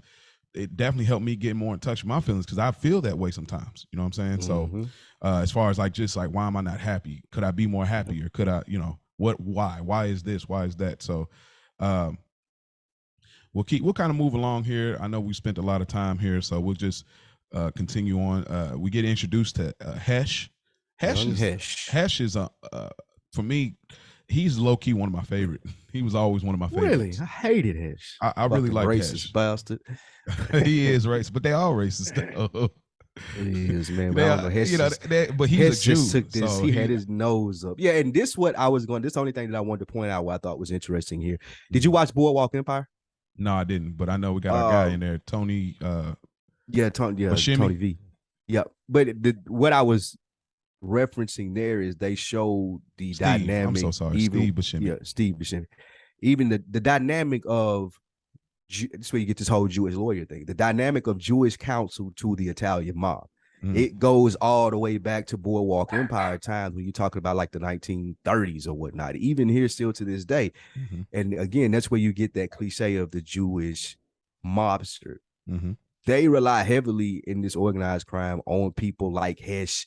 And back in Boardwalk Empire, it was Arnold Rothstein. Rothstein was like the consigliere or the advisor to some other Italians, and they went on to build like big mafia shit. But it's just I just found it interesting that they threw this in here. Hesh's role as the, like you just said, Jewish counsel, because Tony takes his opinion very seriously. Like he thinks Hesh is brilliant. And again, speaking to the nostalgia, speaking back to what we talked about of him seeing the heyday, Hesh came up with his dad, was real great friends with his dad. So we see him have that respect for Hesh and what he does. I thought this was great. Yeah, and we'll find out later that Hesh had quite a finesse that he did back in the day in the music industry. So I think that him coming up with that type of finesse that's why he got big money back. To this day, they still got that scheme. Right? To this day. So to this day. So we move on to scene 17. We don't have to spend a lot of time here because we really kind of wrap this around Tony for right now. But as the seasons progress, we will dissect more into other characters, at least his family. But right now, they're just laying the foundation of what's going on. The one thing I will say is interesting between the Meadow and Carmela argument. Meadow sits in her chair and she gets on her computer, right? Yeah. I gotta find the line here. What did she say? What did she? When she told her she can't just lie and cheat. Oh yes. And then she had this like smirk, like, really, like, really, bitch? Because like, she really. So this is a seed song that she understands what her dad does. What's going on? She's old enough to know. She's old enough to know. So that is what I thought was intriguing. We'll get that big reveal. And she goes like waste management, like sarcastically says that. Yeah. And we'll get that reveal in episode 4. Well, from her perspective. She's a junior in high school, I think, right? And AJ, she's a junior in high school at this point. And AJ is in the 8th grade. So it hasn't really reached AJ yet. AJ still genuinely thinks that his dad is in waste management. And it shows like as you get older, what people around you are starting to say, because you even see a couple of times, if you'll pay attention to Meadow's friend, her kind of make a couple eye rolls or snide remarks towards Mrs. Soprano about her knowing what they do. So you can tell that the outside world is heavily influencing Meadow's perception of her dad, of their lifestyle. And that's why she's lenient with the rules. Like, I can leave out of the house and go see, like, it's not a big deal. Y'all are fucking out here murdering people and robbing and killing. Like, that's essentially how, that's how she's looking at them throughout the show until she starts to grow up some. And for AJ, he's completely oblivious. He hadn't even got what they do yet. Like, it's still, and I think that's interesting that they didn't even focus a lot on AJ in this first episode. Like, you would think that Tony would be all about AJ. Yeah, this is my son, the heir apparent, or at least steering him away from what they got going on. But it's like AJ is an afterthought to him. And we see later in their series how that plays out. Like if you're paying attention now, they really are planting the seeds. Like traditionally, if you're watching a show like this, the father-son dynamic would be heavy in it, right? Would you think so? Well, yeah, but you got to remember Christopher serves that spot. Initially. And Christopher was probably in that spot before AJ was born because he's older than AJ, right? Well, because, so he's been grooming. Yes. He's been grooming AJ for. Christopher that spot. You're right, but I'm speaking even in the sense of Tony just showing or acknowledging or being present there for AJ, even if he doesn't want him to be a mobster. Nothing else. Like there's nothing literally about AJ in this episode. He's like almost like the forgotten son, which probably I think is an episode title and goes to the personality that AJ starts to build throughout the series. Like, hey, no one is paying attention to me. Yeah. And we see how that plays out. I think that, and I think Tony's just going by how he came up. That's how my dad did me. Yeah, we would see clips of like Janice getting taken places. But like you're supposed to be just my son. Exist. This is what like, it looks like. You're supposed to know what to do. Like I ain't got to be here and teach you. I'm out here getting it turned out fine. It good for us. Exactly. Yep. And you see the effects that it played on AJ. So these next two scenes, they're actually the next two scenes they're parallel. Scene 18 and 19. Tony goes back to Vesuvio's, and we see Artie Bucco, one of my favorite characters, one of the funniest characters. I hate Artie. What? I thought Artie, you. Man. Okay, we go revisit that. We go revisit Artie Bucco, a clean, legit, had an opportunity to participate in some of the activities when they were coming up. He's a friend of theirs since high school, I believe. Tony's best friend. So, but he went the legit route, which everybody, like even in the Black community, those who are in the streets, there's always friends of yours that were legitimate civilian, like that did it the corporate way, did it the regular way, so to speak. So he tries to give him these tickets because he's trying to set it up like, look, I'm gonna let my Uncle Junior go ahead and whack Little P in here, but I need you to be out of here. You know what I'm saying? And he's with it. He's like, cool, I could use a vacation anyway. I'm gonna run this back by my wife. He goes to Charmaine being the nagging wife that she is, not wanting to take anything from the mobsters because it always comes with a price tag, which we know that. But I think he understands, he's thinking that Tony doesn't have anything to get off from me with this. Like we know that he comps his meals all the time here, but he has nothing to get off here. He just doing this, just being a genuine friend. So, but she already knows what it is. She don't rock with Tony at all, and so he eventually has to go and return those. So we'll do away from that scene when he does come back later in the show at the little garbage place where their corporate work of business, waste management. Right. But we will talk about this. This is a dope scene, bro, and we really getting ready to conclude. But well, yeah, as far as when they took him out there and kind of ran the plan by him. So yeah, that was. That was a dope scene, and I like how Hesh was kind of, you bring pussy along, you lay the groundwork there, and the so subtle threat. Yes, like they see the ice cream truck pulling off, you see the little boy pulling off on the bike. It's just so great. And speaking to David Chase and what he was trying to do, just so subtle filmmaking clues. Like it got tense real quick out of nowhere. This is a nice, beautiful day. There's an ice cream truck, big pussy eating ice cream. So that was great how that played out as far as how tense it was, and also reminding you, the viewer, this is the world that we living in. This ain't fucking ice cream and parks. So yeah, that was great. Yeah, and I love that. And he was like at the end of it, I'll try it. Yep. That's a big deal for Tony. I like how in the background the deals play out, because there are a lot of deals that elevate Tony to bigger levels in this show that happen, but they're never really made a big deal. Yes. Like stuff happens in the background. We like, that's a whole lot of money that he's about to make. And then they go through and you kind of just see his lifestyle getting better. You see him go from the Suburban to the Cadillac truck, and just, it's great how they play it out with not being too overtly focused on the interworkings of the deal. I just like this. This is the only thing I'm gonna chime in here. I just like Hesh saying, "Hey, let's go take a walk down there on the rocks." Like you don't walk. Pussy throws the ice cream. Like like you can't choreograph this. You guys have done this before, like this. Because even Hesh, he's mafia adjacent or so, right, like affiliated, but he's Yeah. a Jew, so he's a friend of the family. he's a friend of he's a friend of theirs. You know what I'm saying? Yeah, So, friend of ours. but the fact that he look how comfortable he is, like even in the screenshot, like he has his arm leaned on the bridge. He know how to play it. Yeah, he know how to play the position. 100%. Big P, because he's like, because Hesh is probably one of the people like, don't have me around no crime. Like I'm not going to be a part of like murder. However, if we're talking about threats, I'll let you guys. I'll threat, but y'all handle y'all be the muscle. So the way he brought Big P with him, I was like, oh man, he just threw the ice cream, just so chill. Like I just. Oh man, I love it. So I ain't gonna harp too much on that scene, but golly, that scene was so artistic and so beautiful. So we get the scene like I spoke before about Artie having to return the tickets to. I don't think we hit on that enough like we did. We should have though. Like so. Okay. The whole scheme and the thing of how Tony was trying to save the restaurant, Hesh gave him the idea. Why don't you just let him go away somewhere on a trip for a while? That way, Junior doesn't do the hit there. You save his restaurant. Everything should be fine. And again, this is what we're talking about with the Jewish Council. Tony thinks this is a brilliant idea. You're absolutely right. Let me buy him some tickets. Let him go on vacation. The restaurant will be closed. Junior won't have the opportunity to do this bad thing that'll ruin my friend's life.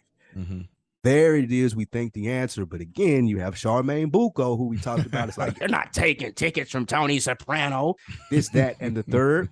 Which she has a great point. Like I'm saying that, but she's making very good sense. We as men sometimes don't look at it the way that women do. Like they're trying to protect us. We're trying to have fun, essentially. And sometimes you just have to concede. And already siding with reason and trying a happy wife, happy life, he understands what she's saying. Though he doesn't want to admit it, he knows I'm not really affiliated. I don't want to get into all this. I'm a civilian, so let me give the tickets back. And this is where, like you said, we go to the scene and we have this constant struggle between Artie himself and Tony about how close to the line, like we were talking about with the priest, how close to the line can I get as a friend? Yeah. And this is just one of those things where I can't cross the line, even though it would have helped him in the long run. Man, we're about to get to the end here because I just want to talk about what I'm looking forward to. But I'm not going to stop here at this place. I'm going to put it towards the end because I know we're going, kind of long here. But it's the pilot episode. That's what happens. Right. So where does Tony get the idea of blowing up Vesuvius? After the ticket is returned. I don't never really think that they see that. I don't know if we see that play out on screen. I don't remember seeing. Was it when he was talking to Seal at the volleyball game? Maybe so. You're right. Because I remember they were making some kind of plan. But I'm jumping. You see Seal. I think I'm jumping way ahead. And you see Seal walking away. Seal blew it up. Yes. So it may have been there. Okay. Well, let me go back real quick. I don't want it, but Melfi sees Tony at Vesuvius. Now this is where when I came back after trying to watch the show a couple times and just be like, I don't get it, and not watching the whole episode. By the time I got here to this scene, even in this screenshot, I remember seeing Melfi, and I thought she was so fine. Like I was like, really? Oh yeah, I was like, oh, she is like in that older woman, mature. I got it together, professional. There's an like attraction, like the teacher fantasy. Like for me, I've always been attracted to a certain idea, concept, and she fitted. Like she had the glasses off. That's that's what she called out Tony for. Yes. Like you were attracted to the idea of who I am. That's why you chose me as a therapist. Yeah. Yeah. So when I seen her without the glasses and I seen like they in Vesuvius, or I think they're in Vesuvius here, but it just looked so classy. It looked very mobsterish. I remember looking at it. I'm like, okay, now I get it. Because in my head, I'm just thinking, okay, I'm on the journey of how he gonna end up getting, physical with Melfi. So I was here for that journey because I still wasn't catching on to the whole premise in my very first watch. I'm here for like, okay, how is he gonna figure out how to get physical in a sexual way with how he Melfi? Gonna move in on her? How he gonna move in on it? That was what I was here for at first. Couple things from this scene for me. We see Tony with, I don't know, did they switch the Gumas or was it supposed to be the same one? Okay, they did. That was Irina. So that was they switched them out. So this is the same character, just a different woman. Yes. So okay, Priest and Irina, and there's one more character. Got it. Okay, understood. Because I know she had blonde hair, and we really didn't see that, but she did have the same accent, which confused me. This for the viewer watching this a couple of times, what it does for us is finally show us that Dr. Melfi does know, in fact, who Tony Soprano is. Mm-hmm. She played it very coy as far as asking him what he does. I'm going to stop you there if you do this. She was really coy in essentially knowing who he was. And I spoke to that car scene where they ran the guy over. Those people probably knew who he was. He's been on the news. They know around town who Tony Soprano is. That's familiar with it, which is why you didn't see any action taken. We're supposed to get that from that. Here, I think as a viewer, we're supposed to understand that Dr. Melfi does, in fact, know who he is, and she's slightly attracted to what him being a patient may bring her. Okay. Like the looks that she'll get from her colleagues, knowing that I'm the one that's treating doctors, or I'm the patient for Dr. Soprano. Even though she plays it real coy, we start to see that she, like, again, in fact, knows who he is and all of these things that come with seeing Tony Soprano. I thought this was a great scene. It's a big deal. If I could, because you see the guy like he drooling. Oh, that's Tony Soprano. But like, the dude, the way Tony, the way that was Tony, such a mobster. Like, what's happening? Like, whatever you said to him, what's up? Yeah. That like, was all right, what you, all right, bro. Like, but what's up? He says those decorating tips, like, which was, what was the medicine? The play. The Prozac. So she gave him prescribed him Prozac when he spoke about being depressed. And so the decorating tips is what he's talking about. But I agree with you. Yeah, exactly. She does know who he is, and she is attracted to that. But I do think that she also is physically attracted to him. Because later on we say, is it my face? Is it? And she says it's not your face. She does say he's handsome. Yeah, she said, I think you got a nice face. That was later on down the road. So I do think she is physically attracted. I don't know if I got that though. I think she's attracted to the Tony Soprano, not physically. I think that she's like more. It's just as intriguing to her as it is to everyone else. She just plays it off the best. Tony Soprano is like the light. He's the light. All the mobs are attracted to it. She's no different, though she tries to really, really play it off. That is a very interesting. That's a very interesting theme. I'm gonna keep a close watch on that throughout the rest of us doing these podcasts to see, like, because I always thought, the mobster aspect, but I always thought that Tony he's charming.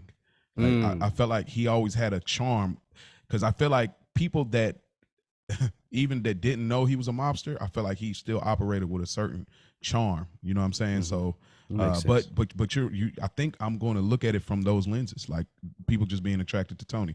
But anyway, this scene ties into the next scene. He's with Irina, which we know was recasted, which I'm glad they recast it, not because I have an issue with the blonde Irina, but because I think that Irina represents the opposite of Carmela, and I think her being a blonde, it would, even though sometimes men step out and get essentially the same thing they already have at home, but younger. I like that too. So I like that they changed it too. Yes, 100%. I like that idea, and so, but they have their whole scene on Stugatz, which is, I think it stands for balls or the balls. So I thought I love every time I see Stugatz. Boat name, so I'm like Stugatz. That's tight. But that's Tony's boat. You know what I mean? He's got a few things, been in the business. So, they're having their little side thing. But then we get Tony and Carmela. Very next scene, we get Tony and Carmela. Yes. And she's such a drama queen. Like you see throughout the series, this lays the foundation of just her being a drama queen. And she thinks that Tony is going to admit to having a guma, when really he admits to being in therapy. And versus how everyone else would receive this information in his life, she is thrilled. And I think that she was the only, and he's surprised by that. And I think that she was the only person that he could have told that to, and they would have given that reaction, which pushes him to continue to go. I think that he thinks he's doing something right. At least I'm doing this, and it's going to give me a positive benefit. My wife loves it, so I think that's what continues to push him, because she is thrilled. Oh yes, that he is in that. It fits the narrative of the family civilian side, not the family, the mob side. So that it benefits. I'm gonna keep using this thing. It benefits Anthony Soprano. Yes, and it does benefit Tony as well. We'll see like certain plays he make, but in this moment, it for her looking at Anthony, Tony, Anthony Soprano, I feel like the therapy in this regard for the civilian side of who he is, it benefits the family for that sake. So she's thrilled. But I love this moment. He's like, "What are you doing?" And she's like, "Getting ready to throw this wine in your face." Like, and I just immediately thought about like Housewives of Atlanta or something. Like, I was like, I don't know why I just thought like some reality TV stuff right there. I'm like, that's funny. But one thing I did want to say, a couple things he said, you think I was Hannibal Lecter instead of Hannibal Lecter. Yeah. So I think that's funny. They talk about I think the word is malaprops or malapropisms, something where they don't say something exactly correct, just like Christopher said earlier with Big P. He said something incorrectly. Yeah. And then she says, I think it's great. Psychology doesn't address the soul, but this is a start. And this ties back to her, Catholic roots. Yeah, and her Catholic roots and everything. So she's very stoked about this. This scene, I'm only going to touch on. I don't want to touch on a whole lot here, but the next scene of Tony going to Meadows' volleyball game, I do like. I love them always putting the regularness of life in there. That's a theme as well. But he goes into this church and he talks about his family and or these two guys that built the church. Together they built this because it ties back into his love for nostalgia and how things used to be and this idea and this concept. But before that, him and Seal are making this plan to blow Vesuvio's up, which was a great plan. And I know I heard him to do it, but I think it was a great plan. Anything you want to add to this scene, Spike? Yeah, I think that was a great plan too. I think it was very you show how his influence is over Meadow too. Essentially, she takes the same approach to try to get someone to do something by going to the more powerful person as he did with Lydia and Junior. When this is at this point, Meadow has been caught sneaking out of the window. Her trip to Aspen with Hunter has been canceled, and she just has this standoff with her mom. And Tony really has stayed out of it, and she goes out of her way, like even though he's talking about this stuff being built, like you said, which is a great scene and the nostalgia for the past.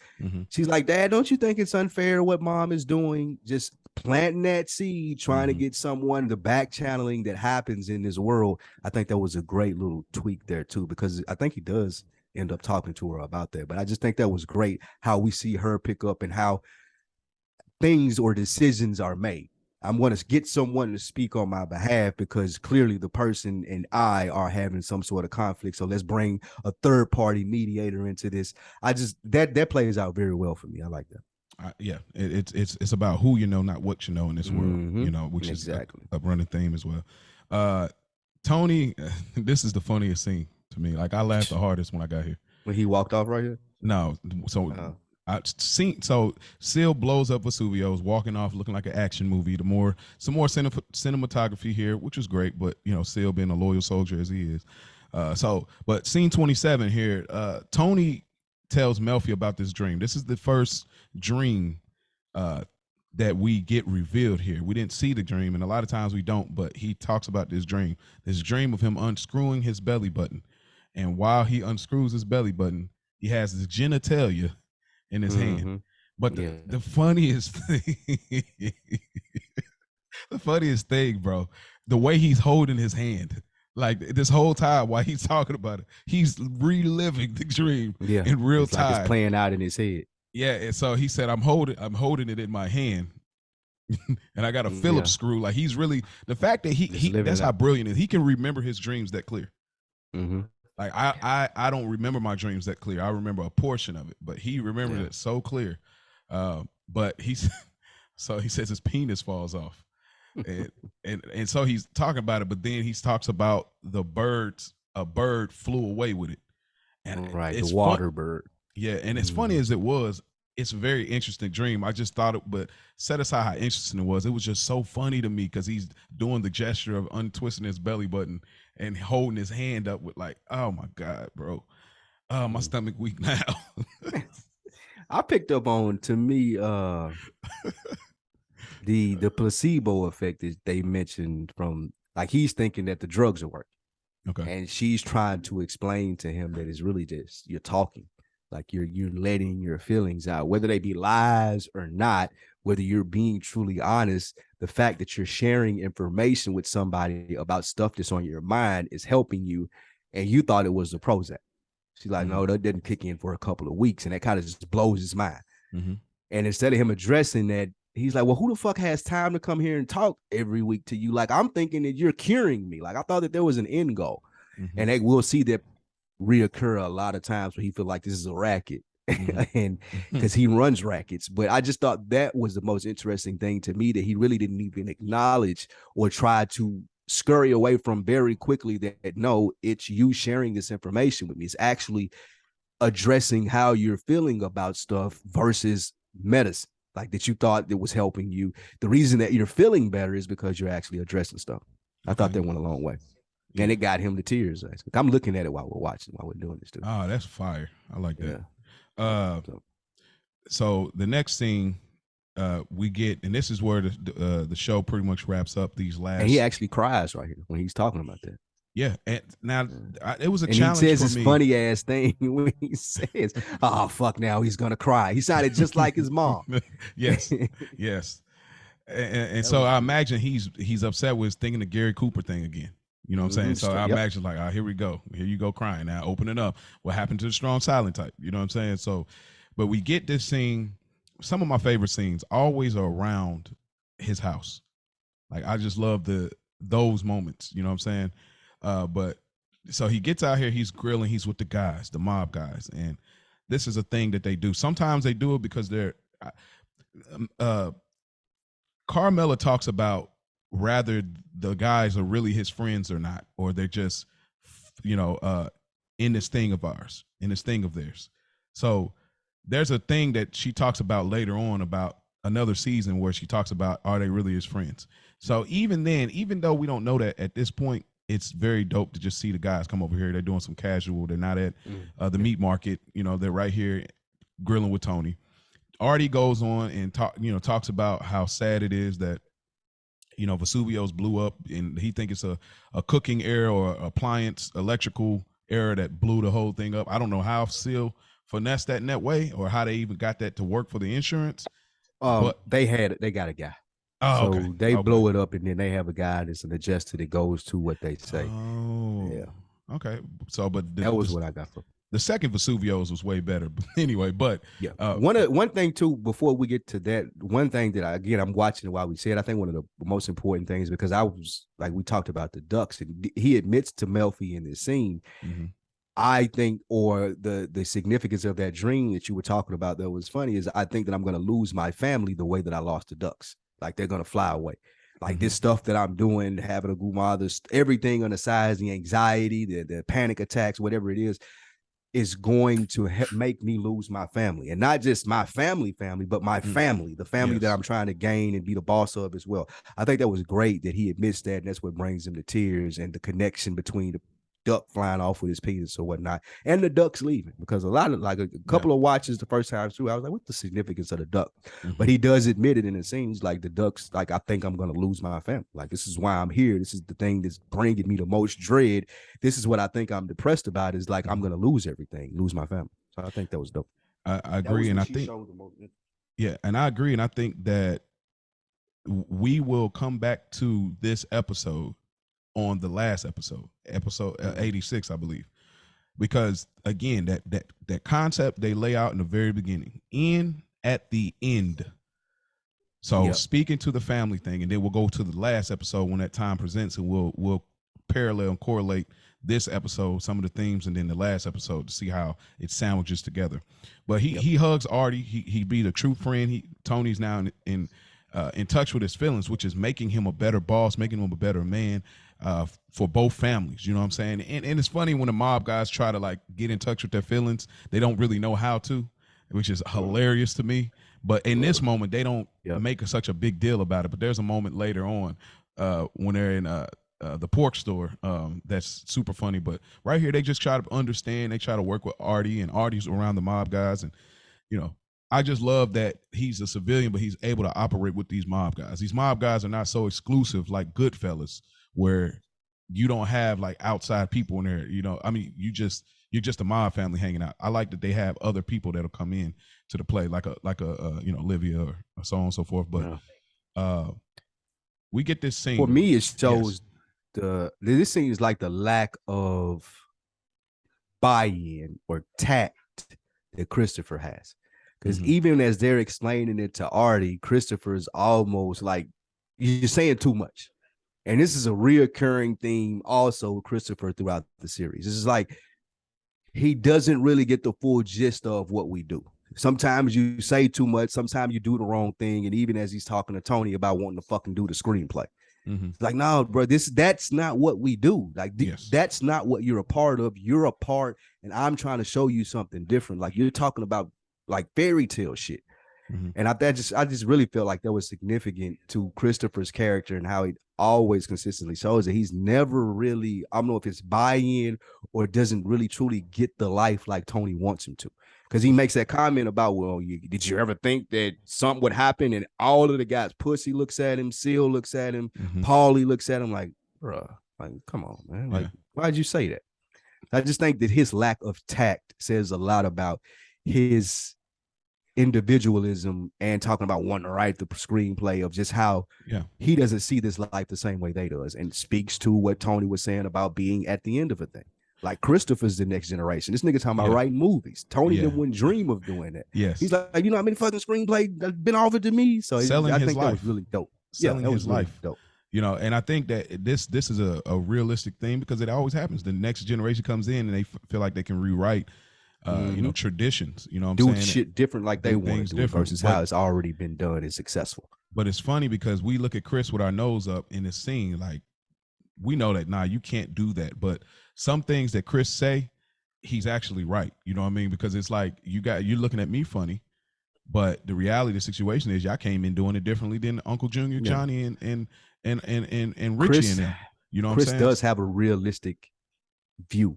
100%. Yes. And his growth is amazing. But I will say he alludes to Goodfellas, and he says like and Tony says like Henry Hill, and which is a real life person that was informant that was once, you know, y'all know the movie Goodfellas, which Sopranos is heavily inspired by, just the day-to-day living of the mobster.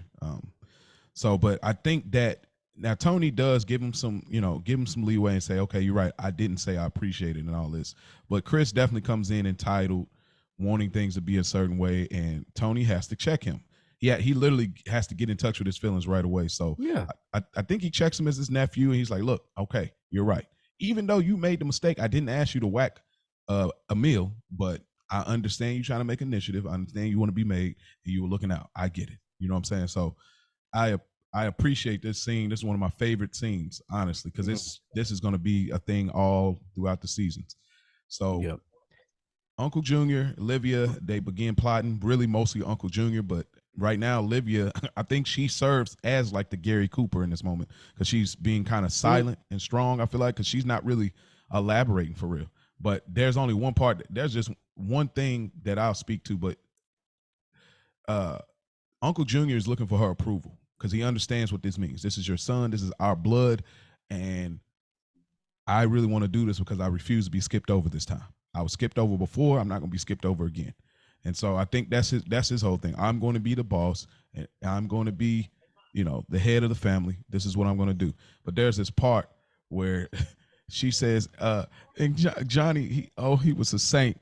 And he said, anyways, oh my gosh, I never caught that. I was rolling when he said that because she always does that. Like, yeah, she does try to paint him as a saint. You brought up a good point when you're saying Christopher even tells Tony how they're doing it differently from Junior's generation. And when we cut to that scene, you see Junior telling Lydia essentially the same thing that Tony is saying.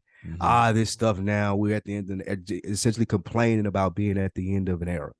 And how it's not the same anymore. And they're running this stuff into the ground. And Lydia, like you said, she's just listening, taking notes.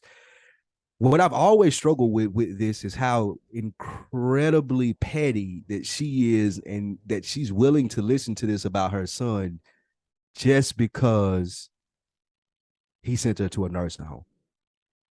Like I think they do a good job of developing it out more It's a throughout the retirement series of what her facility. real issue is. Yeah, it's a retirement facility.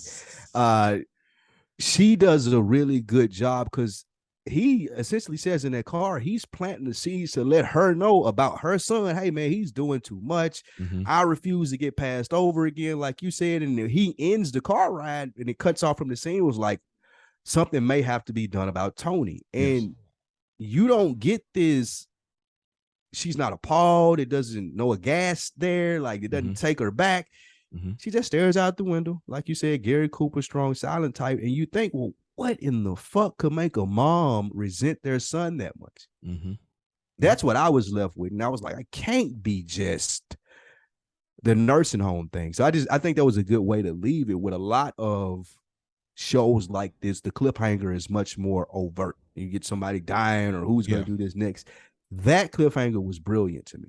Yeah, Like just leaving her to sit with and us not knowing how she is hearing him potentially talking about doing something to her son. I think that was a great setup for the villain that she was going to be. And that yeah, you're right. That now it takes us on. Okay, now we have opposition for this season 1 of Sopranos. As we close here, I mean, viable opposition, viable too, yeah, because it's very complex to have to deal with an enemy that's within your bloodline and people that mean so much to you. I did want to say, as we close here, I forgot about her mentioning. She said, daughters always take more care of their mothers. But none of them were around. You know what I'm saying? So there, we'll try to figure out a little bit more of where this resentment is. Is it her condition, or is it something deeply rooted? Why she has such a disdain for Tony, aka Anthony Soprano. So I want to say, as we close here, a couple of things we try to do here at the end. Here, I want to say first. I want to say who gets the Good Earner Award for this episode. Which is basically the MVP of this episode. I think we can probably understand who really is the MVP in this episode, but I'm gonna jump out there. I'm just gonna say Tony. Clearly, it was built around him. Most episodes are, but I feel like he got his HMO scheme done. I feel like he's getting his retirement scheme done. I feel like he got successfully blew up Vesuvios without nobody getting hurt, and they had to whack little P somewhere else. So I feel like Tony is the good earner for this episode. What about you, Spike? I can go with Tony. Absolutely. Tony did the best job. Great introduction. Way to show us how he navigate through his life. Like you said, got a couple of schemes pulled off that he wanted to. So, yeah, good earner of the episode. Definitely Tony. Okay. So, broken balls. That's the person that took the biggest L in the episode. For me, the person that took the biggest L is Uncle Junior. Simply because he didn't get off really what he was trying to get off. He had no control of what he was trying to get off. He wanted to kill Little P. And it was going to be in Vesuvios because that's where he's always attending. And he didn't get to do that. Tony robbed him of being able to make that chess play. And so now he still has to go and kiss Tony's behind at the barbecue later in the episode. So Uncle Junior, to me, had the broken balls, the biggest L of that episode. It's Artie Bucco for me. Lost his shop, didn't get to go on a vacation. The wife's a bitch. And he sees he's just a pawn in their game. Like, and again, we're going to talk about this as we do this, like the shrapnel that just blows back from Tony's decision and how it affects Artie throughout the series. And that man has absolutely zero stake in the game. Yes. You get none of the benefits, but all of the L's. Mm-hmm. Like, even with this, like you said, it ain't a bad thing. You're going to get the insurance money, like Tony said. But still, I got to rebuild my fucking restaurant. I got to go through all of this shit. I put my hopes and my dreams into this first one. I get robbed of going on a vacation that could have prevented that. And my wife is just a bitch. Like, where does this nigga get his joy from? Like, is it cooking? Like, all my joy is in cooking, man. Yeah. So, and he has to watch, like, you see this throughout the series, man. He just, and it eats up in him, and we'll see it play out in the storyline with him. I got to watch you guys live this lifestyle that I just feel like is so glamorous, man. Yes. I grew up with these dudes, and y'all just get to have the fun and do the things. And I'm fucking in the kitchen cooking, listening to my wife, bitch. Don't get to go on vacations. Yes. Already fucking Bucco, man, gets the short end of the stick, man. Yes, man, what a breakdown, man. I'll say, lastly, we ranked the episode, not in the order of all 86 episodes, but we got 3 grading systems. We got Made, which is untouchable, like Made Men, Good Earner, where it's pretty good, or just another envelope. He's like, okay, it was cool, it was decent. Which we know Sopranos, every episode for the most part is really, really good, but we're gonna try to have a fair assessment. So, Spike, what would you rank this? Is this a made episode, untouchable? Is it a good earner, which is pretty good, or is it just another envelope? It was decent.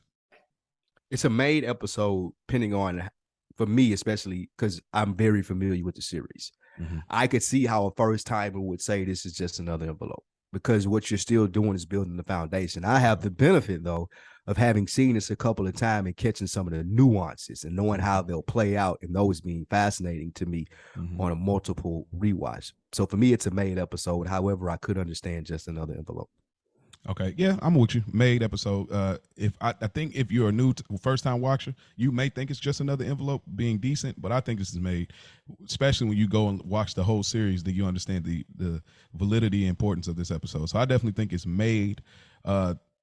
This is optional here, but maybe we'll do it now, maybe we'll do it later. But I was gonna say like your favorite moment or of the episode, or we can do that next time. But that Gary Cooper, the Gary Cooper, Gary Cooper. Yeah, I mean, him breaking that down, feeling like the strong silent type, because that resonates with me. Yeah. For me, my favorite scene was the bridge with Mahaffey. Like the way, the subtle threatening, like throwing that ice cream, like that was so smooth. So that was my favorite. But we'll get into some of those things a little bit more on the next episode, y'all. We thank y'all for listening. I don't have the email pulled up here for people to chime in here, but we'll get an IG going here, and maybe some of the screenshots or something. We'll try to have some interaction with you all. But I'm glad that y'all hearing this from us, me and Spike Lou. Y'all can check out our other podcasts. Just look them up. This is not really for the plug section. I just want y'all to return next week on Good Earners, and this is what we do, episode 2. Yep. Episode 2. Next week we'll break down episode 2, which is titled 46 Long. Yes. All right. Well, we out. hold on.